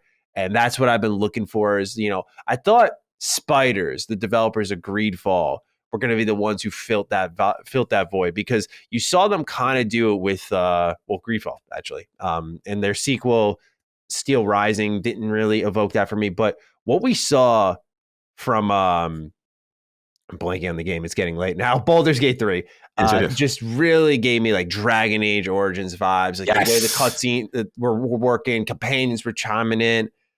Oh man, it looks great. I'm really about the vision here. It looks like it's come along spectacularly, and they benefit a lot from early access. It tests my patience but they did that with Divinity 1, 2, Baldur's Gate 3, and so they're cooking something good here, man. That's my word tonight or the morning. Cooking. I don't have much to add. It looked phenomenal. Yeah, I was like, I'm gonna have to get in. I'm gonna get in on this, y'all. When you look at the dialogue in Divinity Original Sin 2 and how they did it, was just isometric camera, text boxes, and to see them pulling the camera in and having fully animated characters, it's such the same level of choice. It's like, how you didn't sacrifice anything here? I gotta lay my hands on it and find out, because you could play it to the end of Act 1 in early access, but they're like, yeah, it's not gonna carry over your save. We're gonna be updating things. I'm like, man, I'll just see you guys at launch. Like, come on. I feel you. All right, Wayfinder was after this. Gotta be real, just really generic game here. Just beat 'em up, kind of MMO vibe, familiar Torchlight style, art style. Not something that I was connecting with. Beta's next week, though, so if that sounds interesting to you, go check it out. Yes, sir. Diablo 4. Diablo. So, the rumors were true. June 6th, 2023. Pre-order, you get beta access now. I will throw it out there, though, with Diablo 4. Just ask it. CGI only. Interesting choice following the preview where there was tons of gameplay. What do you think was up with that? I guess this one didn't bother me as much because we saw so much gameplay before. We saw the horseback, we saw the stuff. It showed very well the Xbox showcase. I did think the cinema set a nice tone, though. That cinema set a phenomenal tone. I was like, we on the battlefield, bro. And then Sis is doing this chanting. She gets down and your man's up there. I'm like, okay. So it felt very epic Elder Scrolls-y to me. Yeah. And then I'm comforted because I saw the gameplay prior. But I agree, it was weird that they did none for this. You know what I mean? But I to be honest, I just thought it was a sign of confidence. As weird as it sounds that they showed a trailer and not to get to play this one, it did feel like a sign of confidence. They had like a singer come out. They had to me, they showing they going all the way with the budget. That's what this was. This was a same thing. Yeah, dude. They got the budget behind this to market it to hell. It's pardon the pun. Yes, it's like, this ain't your little brother's Diablo. This Diablo. We got the bag. They're like Immortal who? Yes, that's what it felt like. Look for the epic production. And remember the previews we're hearing, everyone is pumped. People are like, I'm trying to set expectations. That's how hype I am. Yeah. Maybe they did that intentionally. Don't want the hype getting too high, right? Maybe. All right. After this, we got to look at another PlayStation announcement. Horizon Burning Shores, the new expansion for Horizon Forbidden West, coming April 19th, 2023. Yeah. Looks pretty good. I haven't played Forbidden West, sadly, so I can't. I want to add thoughts, but I can't. Bro, so many games. I'm sad. That game was phenomenal. I know. Same. But then again, I talked about this on our DDU that will go out during the holidays, but just some of the PlayStation games look amazing, but like the formula isn't calling my name right now. And I think I just got to wait it out until I turn that corner. I'll feel you. What do we got next? Blue Protocol 2023. It's coming. And it's by Bandai and Amazon Games. Very Genshin Impact-y, which doesn't surprise me. We're going to start getting those clones now. Genshin Impact makes stupid friggin' money. So, yeah, Bandai makes total sense. This would be the anime company to get in on that wave. And I honestly didn't really pull me in. I wasn't too grabbed by it. Because what I'm starting to learn is there is a generic anime style. And this kind of looked like it. You know, you got your kind of crazy ancient forest biome. You've got your volcanic biome. You've got these out of place looking characters. I don't know, man. I know it's kind of like JRPGs in a sentence, but just this one felt so unimaginative to me as I looked at it more. I was like, not really feeling it. It doesn't look bad, but not for me. Yeah, I know you go like that classic assembly line kind of thing for edit. I get it, and I agree. I mean, it looked cool, but it didn't stand out enough for me yet for me to go, oh, okay, this is a definitive you better watch out for kind of game. Yeah. What you should watch out for is Remnant 2. Remnant from the Ashes was super underrated. The fact that it's getting a sequel, I'm very excited about. Although I never got to finish the first one. My entire co-op team abandoned me because they thought it was mid. But I was like, nah, this thing's awesome. So for those who've never played Remnant from the Ashes, kind of like this third-person Souls-style game. And this game looks like that, but on roids. And it's awesome. It's awesome. No release window, sadly, but the fact that it's even being made is kind of surprising to me. Yeah. But I'm very pleased that they're doing more with it. Yeah, look cool. That's all you got for me? That's it. I mean, I was just like, it was so much. It's one of those joints that I'm like, you got your Tekken 8. You're fine. Yeah, it's like I'm like, that's cool. But you know, the other like it got to the point there was so many good games. Like there were a lot of good games here. Like we got to be real. That's why we're gonna when we talk at the end about my ranking. Like, was it perfect? No, but there was a lot, and it just became so much in my mind. I'm still like so hype about Diablo and Tekken and this and that. So you know, Lightfall, that's where I was at. It wasn't no disrespect to the game. It looked cool. It really does. But my mind was still the other ones like Jedi. You know what I mean? Like it's just some ones that now the true ones have to stand head and shoulders over the other. You know, it's like the A pluses versus the Bs. Yeah, it was got that kind of thing. All right. Well, did this one make you sit up in your seat a little bit? Transformers Reactivate. Your friends over at Splash Damage are working on what is called a online action game. But Cog, we have not really seen, in my opinion, since Transformers Devastation, an actual loud and proud Transformers video game announcement. So I don't have much to say on this now because I'm not excited, but you know, I feel like the team is one that you might have some confidence in. And of course, you're a huge fan of Transformers. So I want to hear what your thoughts are on this. Yeah, I'm hopeful. I was like, okay, you know, obviously a Splash Damage, you know how I feel about them. I thought the engine looked decent. It was very little what they showed, but if anybody could pull it off, you know, I think it's them. So I want to give this a shot. I'm excited that they're making a mainline kind of game that's not some spinoff, you know, little side joint. So no, it looked good. It looked promising. So I'm going to keep my eye on it. Shout out to Splash Damage for sure. Yeah, absolutely. I was tricked at first though. When I first saw that game, I thought they were making a Gears Tactics sequel. I was like, they fought. I was like, wait, Xbox is going to show up with this? I was like, okay, that would be a great plot twist. And then I saw the hand, I went, me and my friends were like, wow, we were so wrong. This wasn't even close. Bro, same. I thought about it. As a part of me, I was like, yo, Gears Tactics 2 might be coming. Same thing.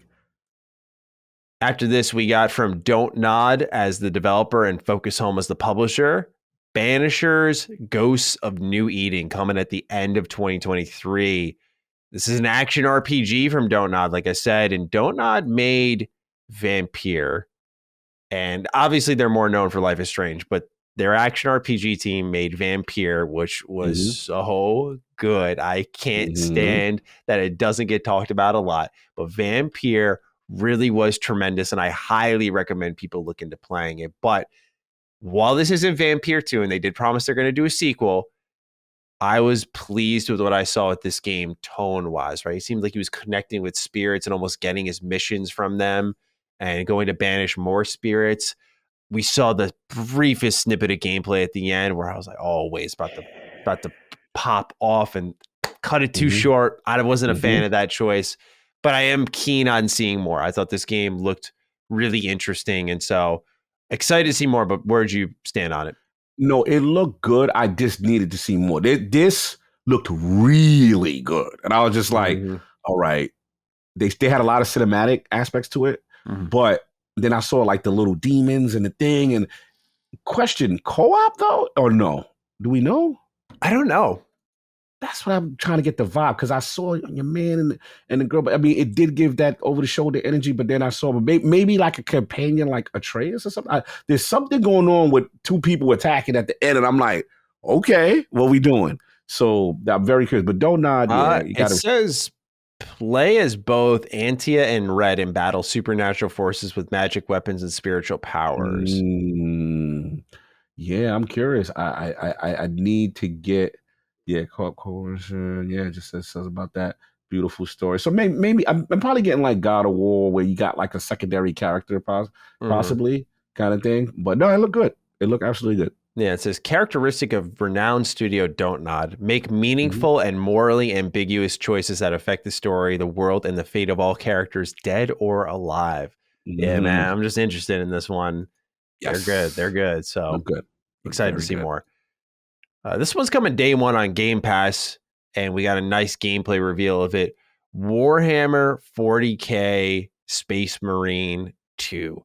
The fact that the sequel even exists is still kind of crazy to me, but this game, gory as all get out. Really, really fun looking. And just happy this game exists. I played a little bit of the first Space Marine. It's a really fun romp. And this game kind of has that same energy. It's coming from Saber Interactive. And that's a busy team, man. They're apparently working on my KOTOR remake as well. So if they're keeping this quality up, I'm feeling pretty good about when that rolls around like 8 years from now.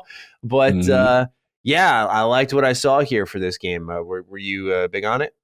Yeah, it looked good. I mean, you know what it was? Again, I hate to be that guy, but it's like, it looks good.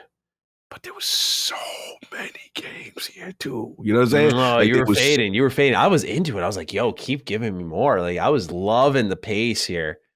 It looked good. Again, I'm not saying anything negative, but again, it's to this point, this show is so good.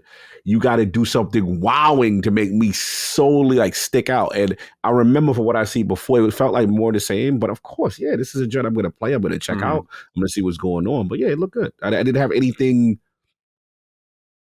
There was other games had other moments that we could talk about that I was like, oh, okay. You know what I'm saying? Like, again, we talked about a few of them before, but there's a couple more that we'll get into. Yeah, and I think there was a couple of wake-up moments as we got deeper into this show, because we still have a couple more to go through. Meet Your Maker coming April 4th, 2023. From the studio that made Dead by Daylight. You had like mechanics and seemed roguelike in nature. Wasn't crazy about it, but that's coming soon. I like the proximity of the announcement to the release date. That was really nice, but otherwise... Not crazy. Same. Oh no! I want you to get to the next one. That's why I'm like, I want you to get to the next one. I'm like, all right, you know what I'm saying? Crash Team Rumble. Then 2023 is when it's arriving. Shout out to Chris Reagan. Maybe he's freakishly good at this one too. But yeah, team party game with the Crash Bandicoot license, and it seems like you have something to say on this one. So please, did this wow you? Yeah, no, it was weird though. It was like, first of all, the cringy setup, though. The setup was a little cringy. Oh, with the FaceTime and stuff. Yeah, it's a little cringy. It's like a weird little mashup, but I'm somewhat interested in this. This is the one that and there's another game that I don't see on your list, and I want to make sure that we talk about it. The joint with the animals. The joint they showed it on Xbox's stage. The little furry, they got the corgi, they got the bull, they like little cutesy animals, almost in like a Fall Guys type situation where they push it and pull it. What that game is, I don't see it. That's what I was looking for. I was like, where is that? I don't know what you're talking about. I might have went to take a piss at that time. Oh man, I know we messing up right now. This is professional podcasting, but. Yo, y'all know, listeners, there's it debuted, it came back on the Game Awards, right? This game is for Xbox, and I believe it's also PC. It's a very cutesy art style, furry creature, animal, small kind of character kind of thing. Animal something. It is phenomenal looking. I'm scrolling through hilarious. They showed it again at the game. What it showed out even better. And the trailer did not take itself seriously. They were having a good time. You could throw one of your friends in the oven. You could do all these evil things to these very adorable creatures. This game looks phenomenal. And this is the older guy that don't play cutesy game. I was like, if you're going to do cutesy, this is how you get calm. This game looks great. Why am I blanking on this name of this game? I'm scrolling here. Yes. What is it called? It's an Xbox, I believe, even Game Pass. Oh man, IGN let me down. I did not see it. Yes. IGN let me down. Yeah. We got to get that game. We'll come back. I'll find it. That game looks amazing. And it was back at the Game Awards. Look at every game announced because we definitely missed it. Yeah, it's not After Us. That was that wasn't it. I'll scroll in a moment. We'll scroll.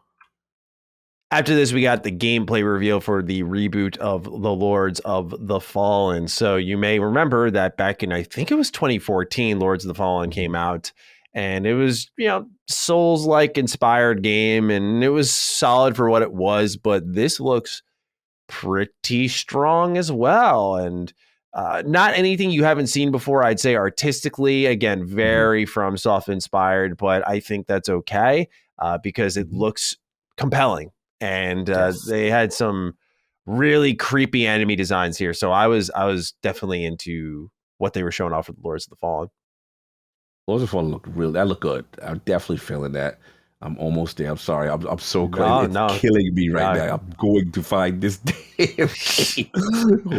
I'll move us into the next one here just because this one I have some stuff to say on here. Crime Boss Rocket City coming out March 2023. So it's coming soon. And this game was weird, right? It had Kevin Conroy, or not Kevin Conroy, sorry. Chuck Norris, Danny Trejo, I think Vanilla Ice. Vanilla Ice was in that joint. Yep. I was like, what is this? And it's a crime lord game that has like first person shooting in it. And I don't know if this is going to be almost like a Payday style game. Yes. If that's what it's going to be like. They don't have, I quickly looked up a description of it. It just says that the game is a stealth action FPS with players becoming leaders of a criminal underworld. At first, I thought it may have been a new Mafia game. I'm not going to lie. I know that sounds kind of crazy, but Mafia in like a more modern setting.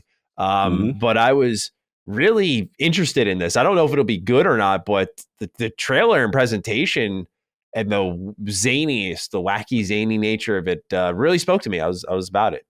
Same. Yeah, it was very, very zany. And then like this wild, very 90s energy, like very like, it was just something about it, the way they put it together story-wise. I'm interested. I'm very curious to see what the core gameplay loop is, but they got an all-star cast, you know what I'm saying? And I thought they promoted well. I thought it showed well enough that I'm like, all right, you've got my attention. You seem like you're doing something completely different. I want to know, is it crime bosses?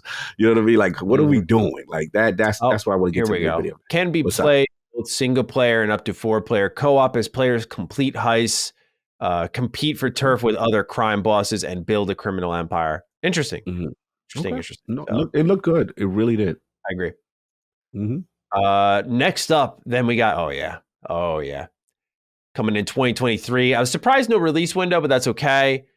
We got Cyberpunk 2077 Phantom Liberty and CD Projekt Red making another cash splash with Idris Elba this time now in the expansion. So they brought back Keanu Reeves, brought in Idris Elba just star-studded cast, man. But this looks so good. I just trying to hold on to my pants here, right?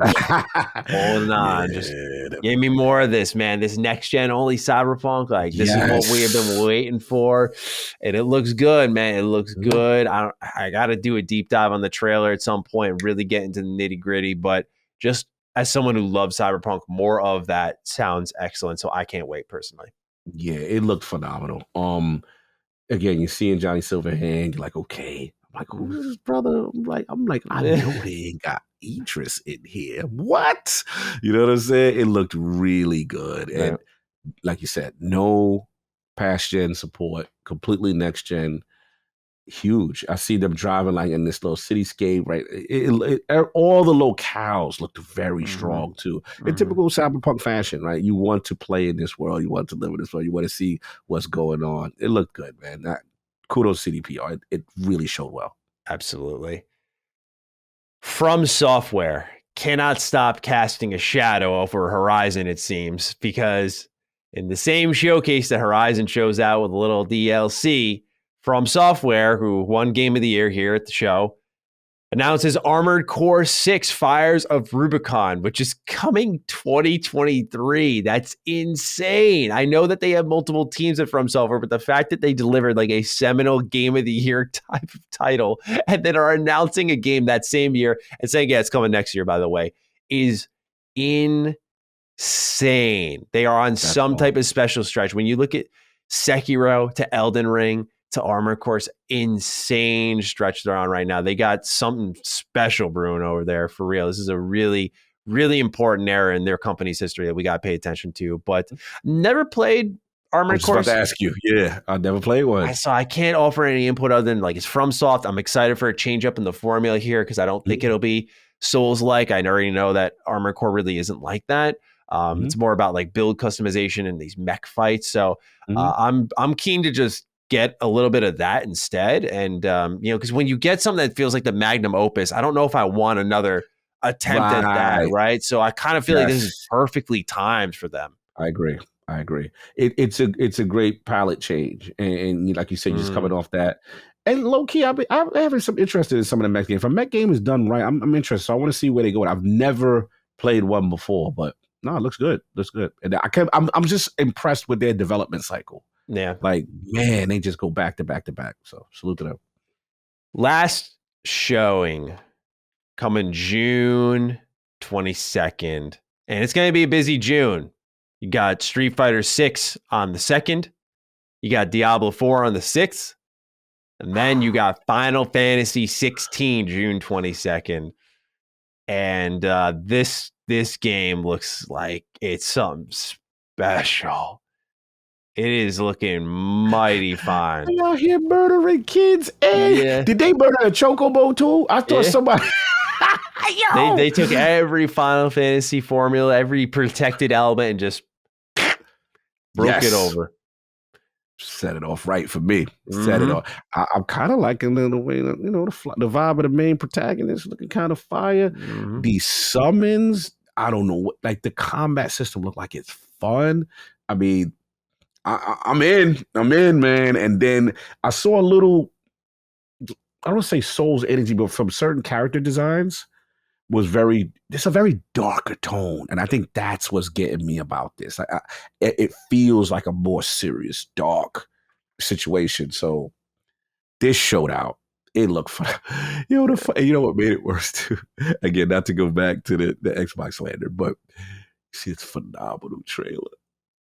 And you see the PlayStation logo. Yep. PlayStation. And then you see at the very end, won't be on other platforms to at least 12/31. I'm like, damn! There go that joint. You know what I'm saying? So again, it's fuel to the fire post FTC situation. And again, that's when it really starts to hit the Xbox community. Like, man, can't get that for a while. You know what I'm saying?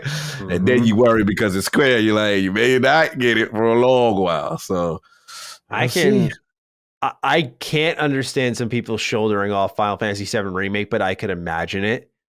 This is one I looked at. I was like, how could you not look at this and not want to have a PlayStation for this one if you have the means Oh to my get that, god. because it just looks so incredible, man. Like, this man was turning into Ifrit on the fly and engaging in like titanic boss fights in a moment. There was Devil May Cry style combat, which makes sense. The director of Devil May Cry 5's combat worked on this game. But the fact that they had that and it looks so good. They had the party members getting involved. The story looks intense, and it's M-rated mature Final Fantasy that we've been seeking for a while. Not that they haven't tried to tell mature stories. Like, even 15 tried to do it, but like, this looks from the outside cohesive. Like, there's a goal here, a vision here. And I think 15 got a little messy. Like, Yoshida might be the savior of Final Fantasy. When you look at 14, if he comes in with a mainline game after that, we might be getting some mighty gas Final Fantasy games again, and that is going to be nice to see, because it's gone through the 13 trilogy I liked a lot, but I know not for everybody. 15 again kind of soured on that quickly, so did many others. They were successful games, but like, when you think about how 15's DLC wrapped up, it was a sad story there. So yeah, man, I'm just really happy to see Final Fantasy kind of getting its swagger back. It looked absolutely phenomenal. This is, to me, the next step, the next evolution. We talked about the tone. We talked about the mature themes. Again, that's what I want to see. That's where the direction I want it to go. And they look like they're doing a lot of unique things. So Indeed. Feeling it.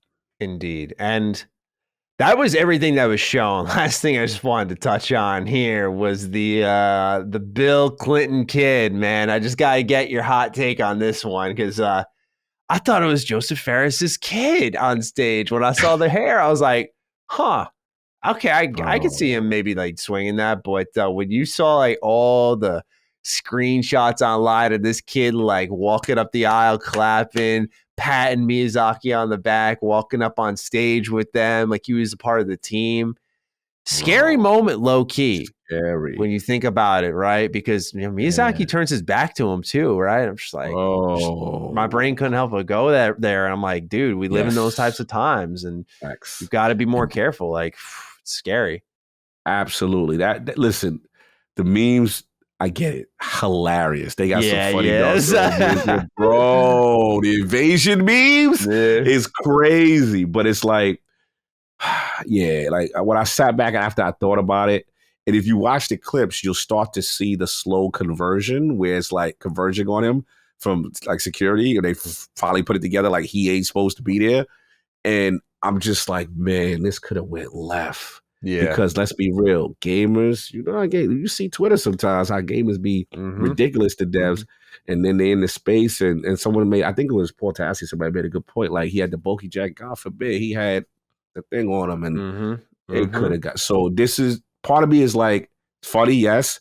Lesson learned, Game Awards. Yeah, extremely fortunate lesson learned here. Yes, because bro, it could have got way serious if this dude was on some other type of time. So yeah, but he got arrested.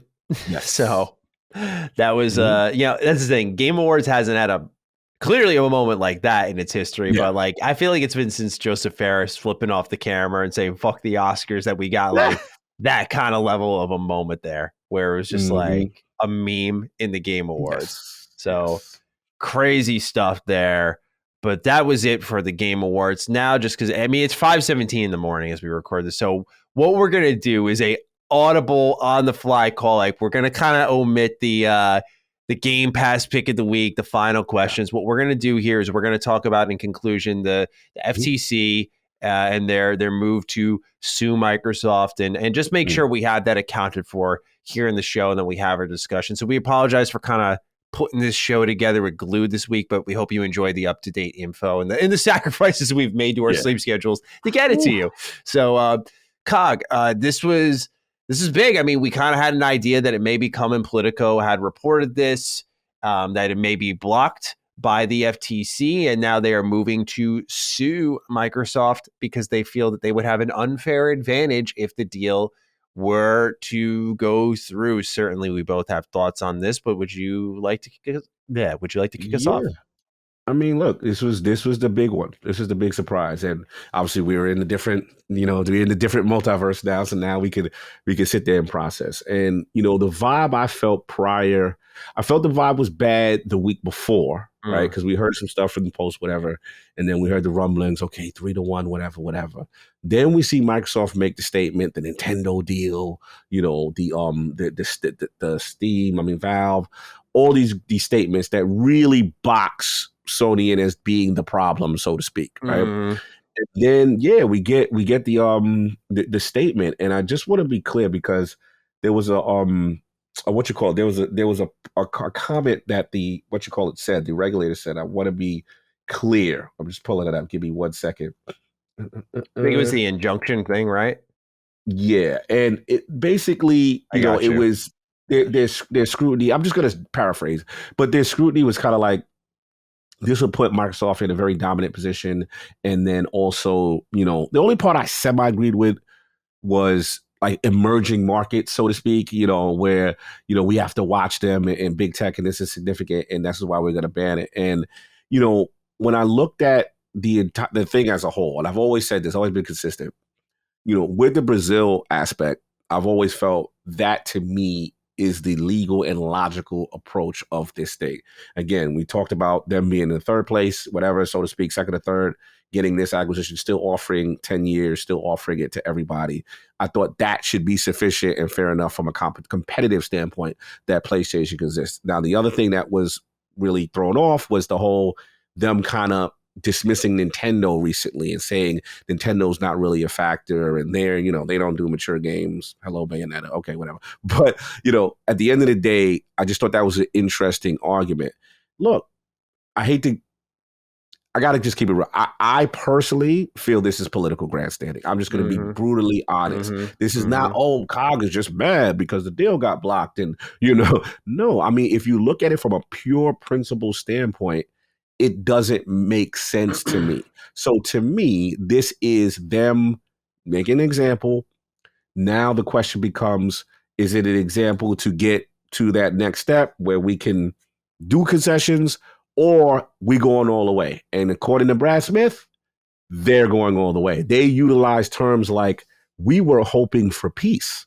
Yeah. We've tried to make amends and appease to show, regulators that, hey, we are willing to play ball. We are willing to put this franchise, on many platforms, but that wasn't enough. The other key statement I felt was Activision Blizzard's head. I don't know if you caught that one. And it was definitely to the effect like, this decision, I've never seen, I got to read it because again, I want to quote, it was very, very powerful. And basically, it says the FTC's job, it says Lulu Chung, the FTC's job is to protect consumers, not competitors. This vote departs from precedent, but the law hasn't changed. Any claim the deal is anti-competitive ignores facts. The deal benefits gamers and the industry, especially giving competition from abroad. We look forward to proving our case in court and closing our deal with Microsoft. So the vibe I got is, we're going to war. Like, this is nothing that we're doing is illegal, right? The interesting part now to me, and this is where we probably get the Hogs of the world, and, when we talk to people in the space, is the play out. Because sadly, we ain't hearing the last of this thing again, Maddie. I thought we could escape it a little bit. They're going to war. How long is it going to take? Now you take big blow to Microsoft because now you got sued. And again, this what made the Game Awards stuff hurt even harder, right? Yes. And now, you got a situation where now there's not going to be no Game Pass Diablo. Ain't going to be no Game Pass. That's a major blow. They were expecting that, right? Definitely no Game Pass Call of Duty if possible, right? So now what happens? Do we go past 2023? Does it close 2024, right? Then here's the other thing on the Sony side that I'm very curious about. If Microsoft takes it to court, which they are, looks like they are, if they win, which they have a very strong case from what I hear, right? That's anything, something else goes crazy. But it's unpredictable at this point, for sure. Unpredictable, right? At some point, right? I think that's what this thing, I'll say this in conclusion. The thing that I learned about this situation is Nothing is for certain. And politics plays a major factor here. There is a lot of this person's and that person. I'm not saying corruption. I'm just saying influence, right? Influence, the Jim Ryan influence, there's a lot. This is his biggest win. I'm gonna tell you right now. It's for him, he's popping bottles. The deal, he got it to be blocked, right? The question I have though is if Microsoft successfully legally wins, what are the new terms of engagement, if any? Yeah. Is the 10 years still uphold for PlayStation? Does things change? And that, it's going to play out. But that's really pretty much all I got. I mean, it was definitely shocking, a major blow. And I felt that spilled into just an awful week for Microsoft. Let's just be honest. $70 games, deal gets blocked, no Game Award presence. This is a horrible week for Microsoft. So they've got to figure it out. But they look like they're ready to go for war. So we'll see. But what was your thoughts on it? No, excellently put too. Kind of encapsulate all of that. It really puts into perspective how bumpy it's been, and what a way to close out 2022 when you think about just how much they missed. You touched on a lot of what I really wanted to get into. So I think what I'll just kind of add, and it'll sound fanboyish in nature, but I do think it's a necessary talking point, is number one, I do agree with you on the politics side of things. Like 100%, this looks like a demonstrative move more than a actual move to protect consumers. And I don't know how we can turn a blind eye to, say, for example, the biggest game on the planet, the reason this deal is being fought over and in any regard, going to a system it's not been on in over a decade through Microsoft. But beyond the games, to me, what I thought of were the employees. And you gotta look, I know it's gonna sound very white knighty here, so I'm gonna try my best to not make it gag worthy. But when you've got people who are feeling hope restored when they're working at a crappy place like Activision Blizzard, man, like we saw the reports, that's not old news, man. We can't just pretend all that harassment and shit wasn't happening to the point where they got sued by the state of California. Everyone was on Activision. We can't pretend that happens. You had Bobby Kotick at the top, who's been proven to be a scumbag, and you're trying to tell me that things would be better without Microsoft's involvement there. I'm not saying they're heroes. They make mistakes, but you're telling me it'd be better with the current infrastructure that's there, that they've proven they're okay on their own. And again, that's outside of the games, because to me, you can't argue that Xbox will be making gaming a worse place by saying, okay, so the biggest part of this deal is going to more places than ever before, and we'll happily give it to PlayStation, and we're going to get this the consumer more options to get this over on Game Pass, maybe. Are we really going to fight the idea of like, but they're boning up exclusives? We can't trust Microsoft to not wall off Call of Duty or wall off any of these other products they're going to get. And how can we ignore what both PlayStation and Nintendo have done to build their entire legacy? That is what was done for generations. And I understand the notion of Xbox stepping in and buying them up, but we see all these companies doing the same thing. The only one that we cannot call cap on is probably Nintendo. Nintendo is some homegrown talent. Okay. And they've made their purchases, but they're not in that mergers and acquisitions race, but PlayStation absolutely is. And it baffles me that we forget in this same calendar year that all of this fighting's happening.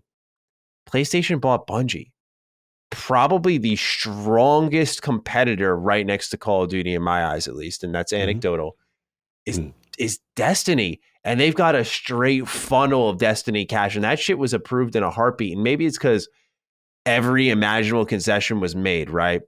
No wall off of games, no future exclusives, but they have that money hat there. Right. And I just wonder again how none of this is considered. Any reneging on deals like, maybe we want to make this actual Bungie game exclusive. Maybe we have a vested interest in this. Why does the market leader get the benefit of the doubt Whereas the person who and I'm not playing the poor Microsoft game here, by the way, that's some bullshit they're pulling. But how does someone who's lower on the totem pole than them as a gaming company not get that similar benefit of the doubt? It's the way it's being treated is continuously perplexing because I feel it defies logic and reason in certain instances. And again, I've gone on record and I'll say it again. If the deal doesn't go through, am I going to lose my mind? No. But when it starts to become almost, I would use the term unjust, is when I started to be like, no. Because like you talked about it, I believe it was earlier, of kind of like the active manipulation by Sony of, the CMA. Masterful, right? And that's shady, man. I don't know. It doesn't sit well with me. And I know what they're trying to do. Trying to protect the business, right? Protect what you have built. And you also need that time to build the rest of your empire up to make yourself that self-sustained business. But man, I don't know. It's a huge deal. Big. And I think the other aspect of it, like you said, the human aspect, ABK, we start to see the CWA even step out in front and, and talk about, how this is not beneficial. Like the FTC is not even looking at the concerns from a unionized standpoint of what this is doing and who are they really protecting? Are they protecting the actual employees or are they protecting consumers, right? So again, the morality of it feels off. I'm just going to be honest. It just, and this has no fanboy thing to it. If Sony was in the position of Microsoft and they did it and it was approved and they did everything that Microsoft did, I would say the same thing. I'd be like, yo, they did what they had to do. They're showing that they're going to put it on other platforms. They're going to put it on Nintendo. They're going to put it. That just makes logical sense. So when I read a statement that Microsoft has already shown that it can and will withhold content from its gaming rivals, did you not see Minecraft? Did you not? It just shows, again, I don't want to get into this woe for the $1 trillion company. I get that.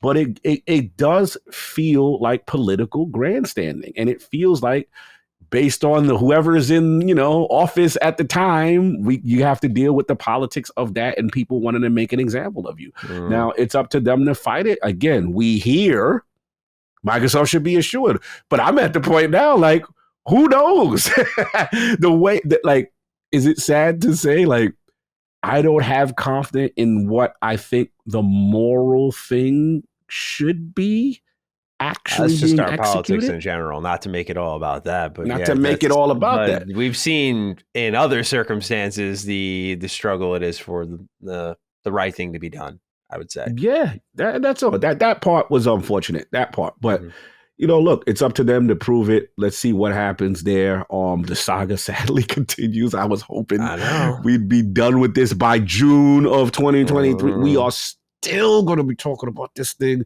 And I mean, rightfully so, Microsoft is going to fight. You know what I'm saying? Yeah. And let's see. I mean, we in for the ride, brother. We in for the ride. Yeah, dude. I just, all the more reason to keep investing in these indies, to keep investing in these smaller companies and getting these other games on your platform. I just, what I get a kick out of more than anything is when they use Starfield and Redfall as examples of like Microsoft walling off content. I'm like, did we forget, at least in the case of Starfield, this was going to be a PlayStation exclusive.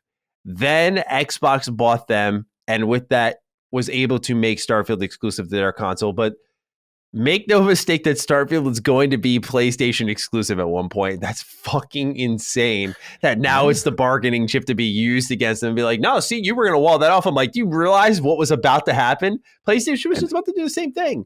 And that's business, right? But fuck, like, that's what I thought. To me, the game is the game. I've said this on IP. Like, I don't have a problem per se when Sony does it. So I've been very consistent. I don't have a problem. Xbox fans get mad at me. Yo, they walling off content. They doing all this. This is not. Yo, they could do whatever they want. But in the same token, if someone buys the building, like I've said, I don't have a problem with that either. That's invested in the thing. But this is the key. Look, speaking anonymously, an FTC official was concerned that Microsoft could deny access, delay availability, right? Or degrade the quality of Activision Blizzard's most popular titles to rival platforms. And I hate to make this fanboyish, but those three principles, deny access exclusive, delay availability, Final Fantasies, delaying of exclusive, degrade the quality of Activision. Again, I don't have any factual proof of any of Sony doing that, but all I would say is that what's that game recently? There's a big controversy over it. The one that I think it was it not Callisto? No, who was it? Just recently, there was a game where Sony helped out, brought a lot of devs on. It's a big talking point recently, and they helped. Yeah, they helped get the game over the finish line. It was like 150. I think it was Callisto. Actually, now you said. I think it was Callisto. Yeah. And the rumor is, I'll just go to entertain it for now, just for the sake of this argument, is that the PlayStation version runs extremely well, right? And the other ports don't. And it could just be familiarity. But again, we have enough examples, if this is truly about protecting consumers, right? And not in the competition, that these things that you're accusing Microsoft of on a smaller scale, Sony has done that. So that's where I think a lot of the vitriol is at the FTC right now. And look, it's going. This thing is going to continue to go on, and now we got to see, because Microsoft's statements are bold. They was like, we continue to expand, and we believed in peace. We don't feel that this deal is anti-competitive, and they're willing to go to war. So buckle in, guys. We ain't done.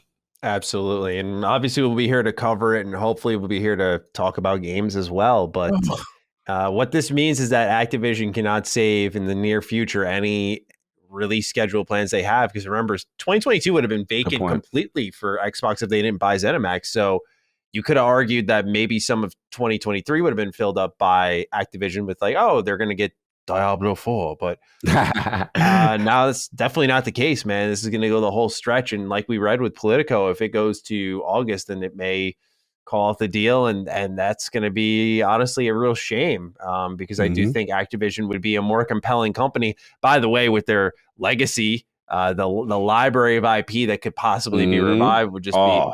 That's like, to me as a gamer, the most tantalizing part of it all. You can do whatever you want with COD. It's like, man, bring back Singularity and Prototype. Give me Tony Hawk. Like, so much in there that they could just dig up. Oh, absolutely. I mean, again, I talked about the CWA with the very upset about that. Did you see that bar that they had, that Sony had for Nintendo? What did they say? They said that Microsoft bringing like Nintendo, Call of Duty Nintendo, like it was a bad faith practice, and like the thought process, like, man, that joint can't run on that system anyway. Sony disrespected Nintendo hard. I was like, damn, bro.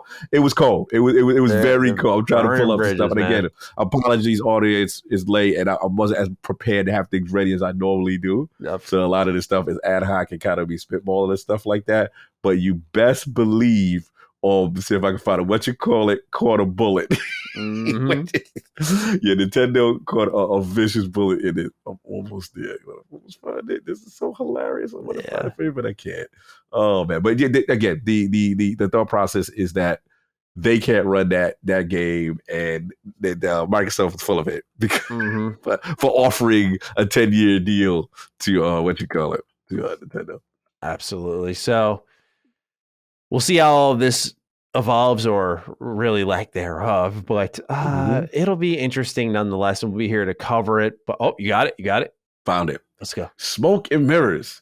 Activision could supply Call of Duty to Nintendo today, but doesn't, because Nintendo's younger audience is not interested in the first-person shooter. A previous version of the game on its console was a commercial flop. The art critic of the deal says. Look, Cooperative said, furthermore, Nintendo Switch could not run Call of Duty easily and may never able to. Sony argued. Yeah, it's dirt coming out all over the place. Slander, dirt. Here we go. Nasty shit. So, man. Well, I think it's time for us to get some sleep.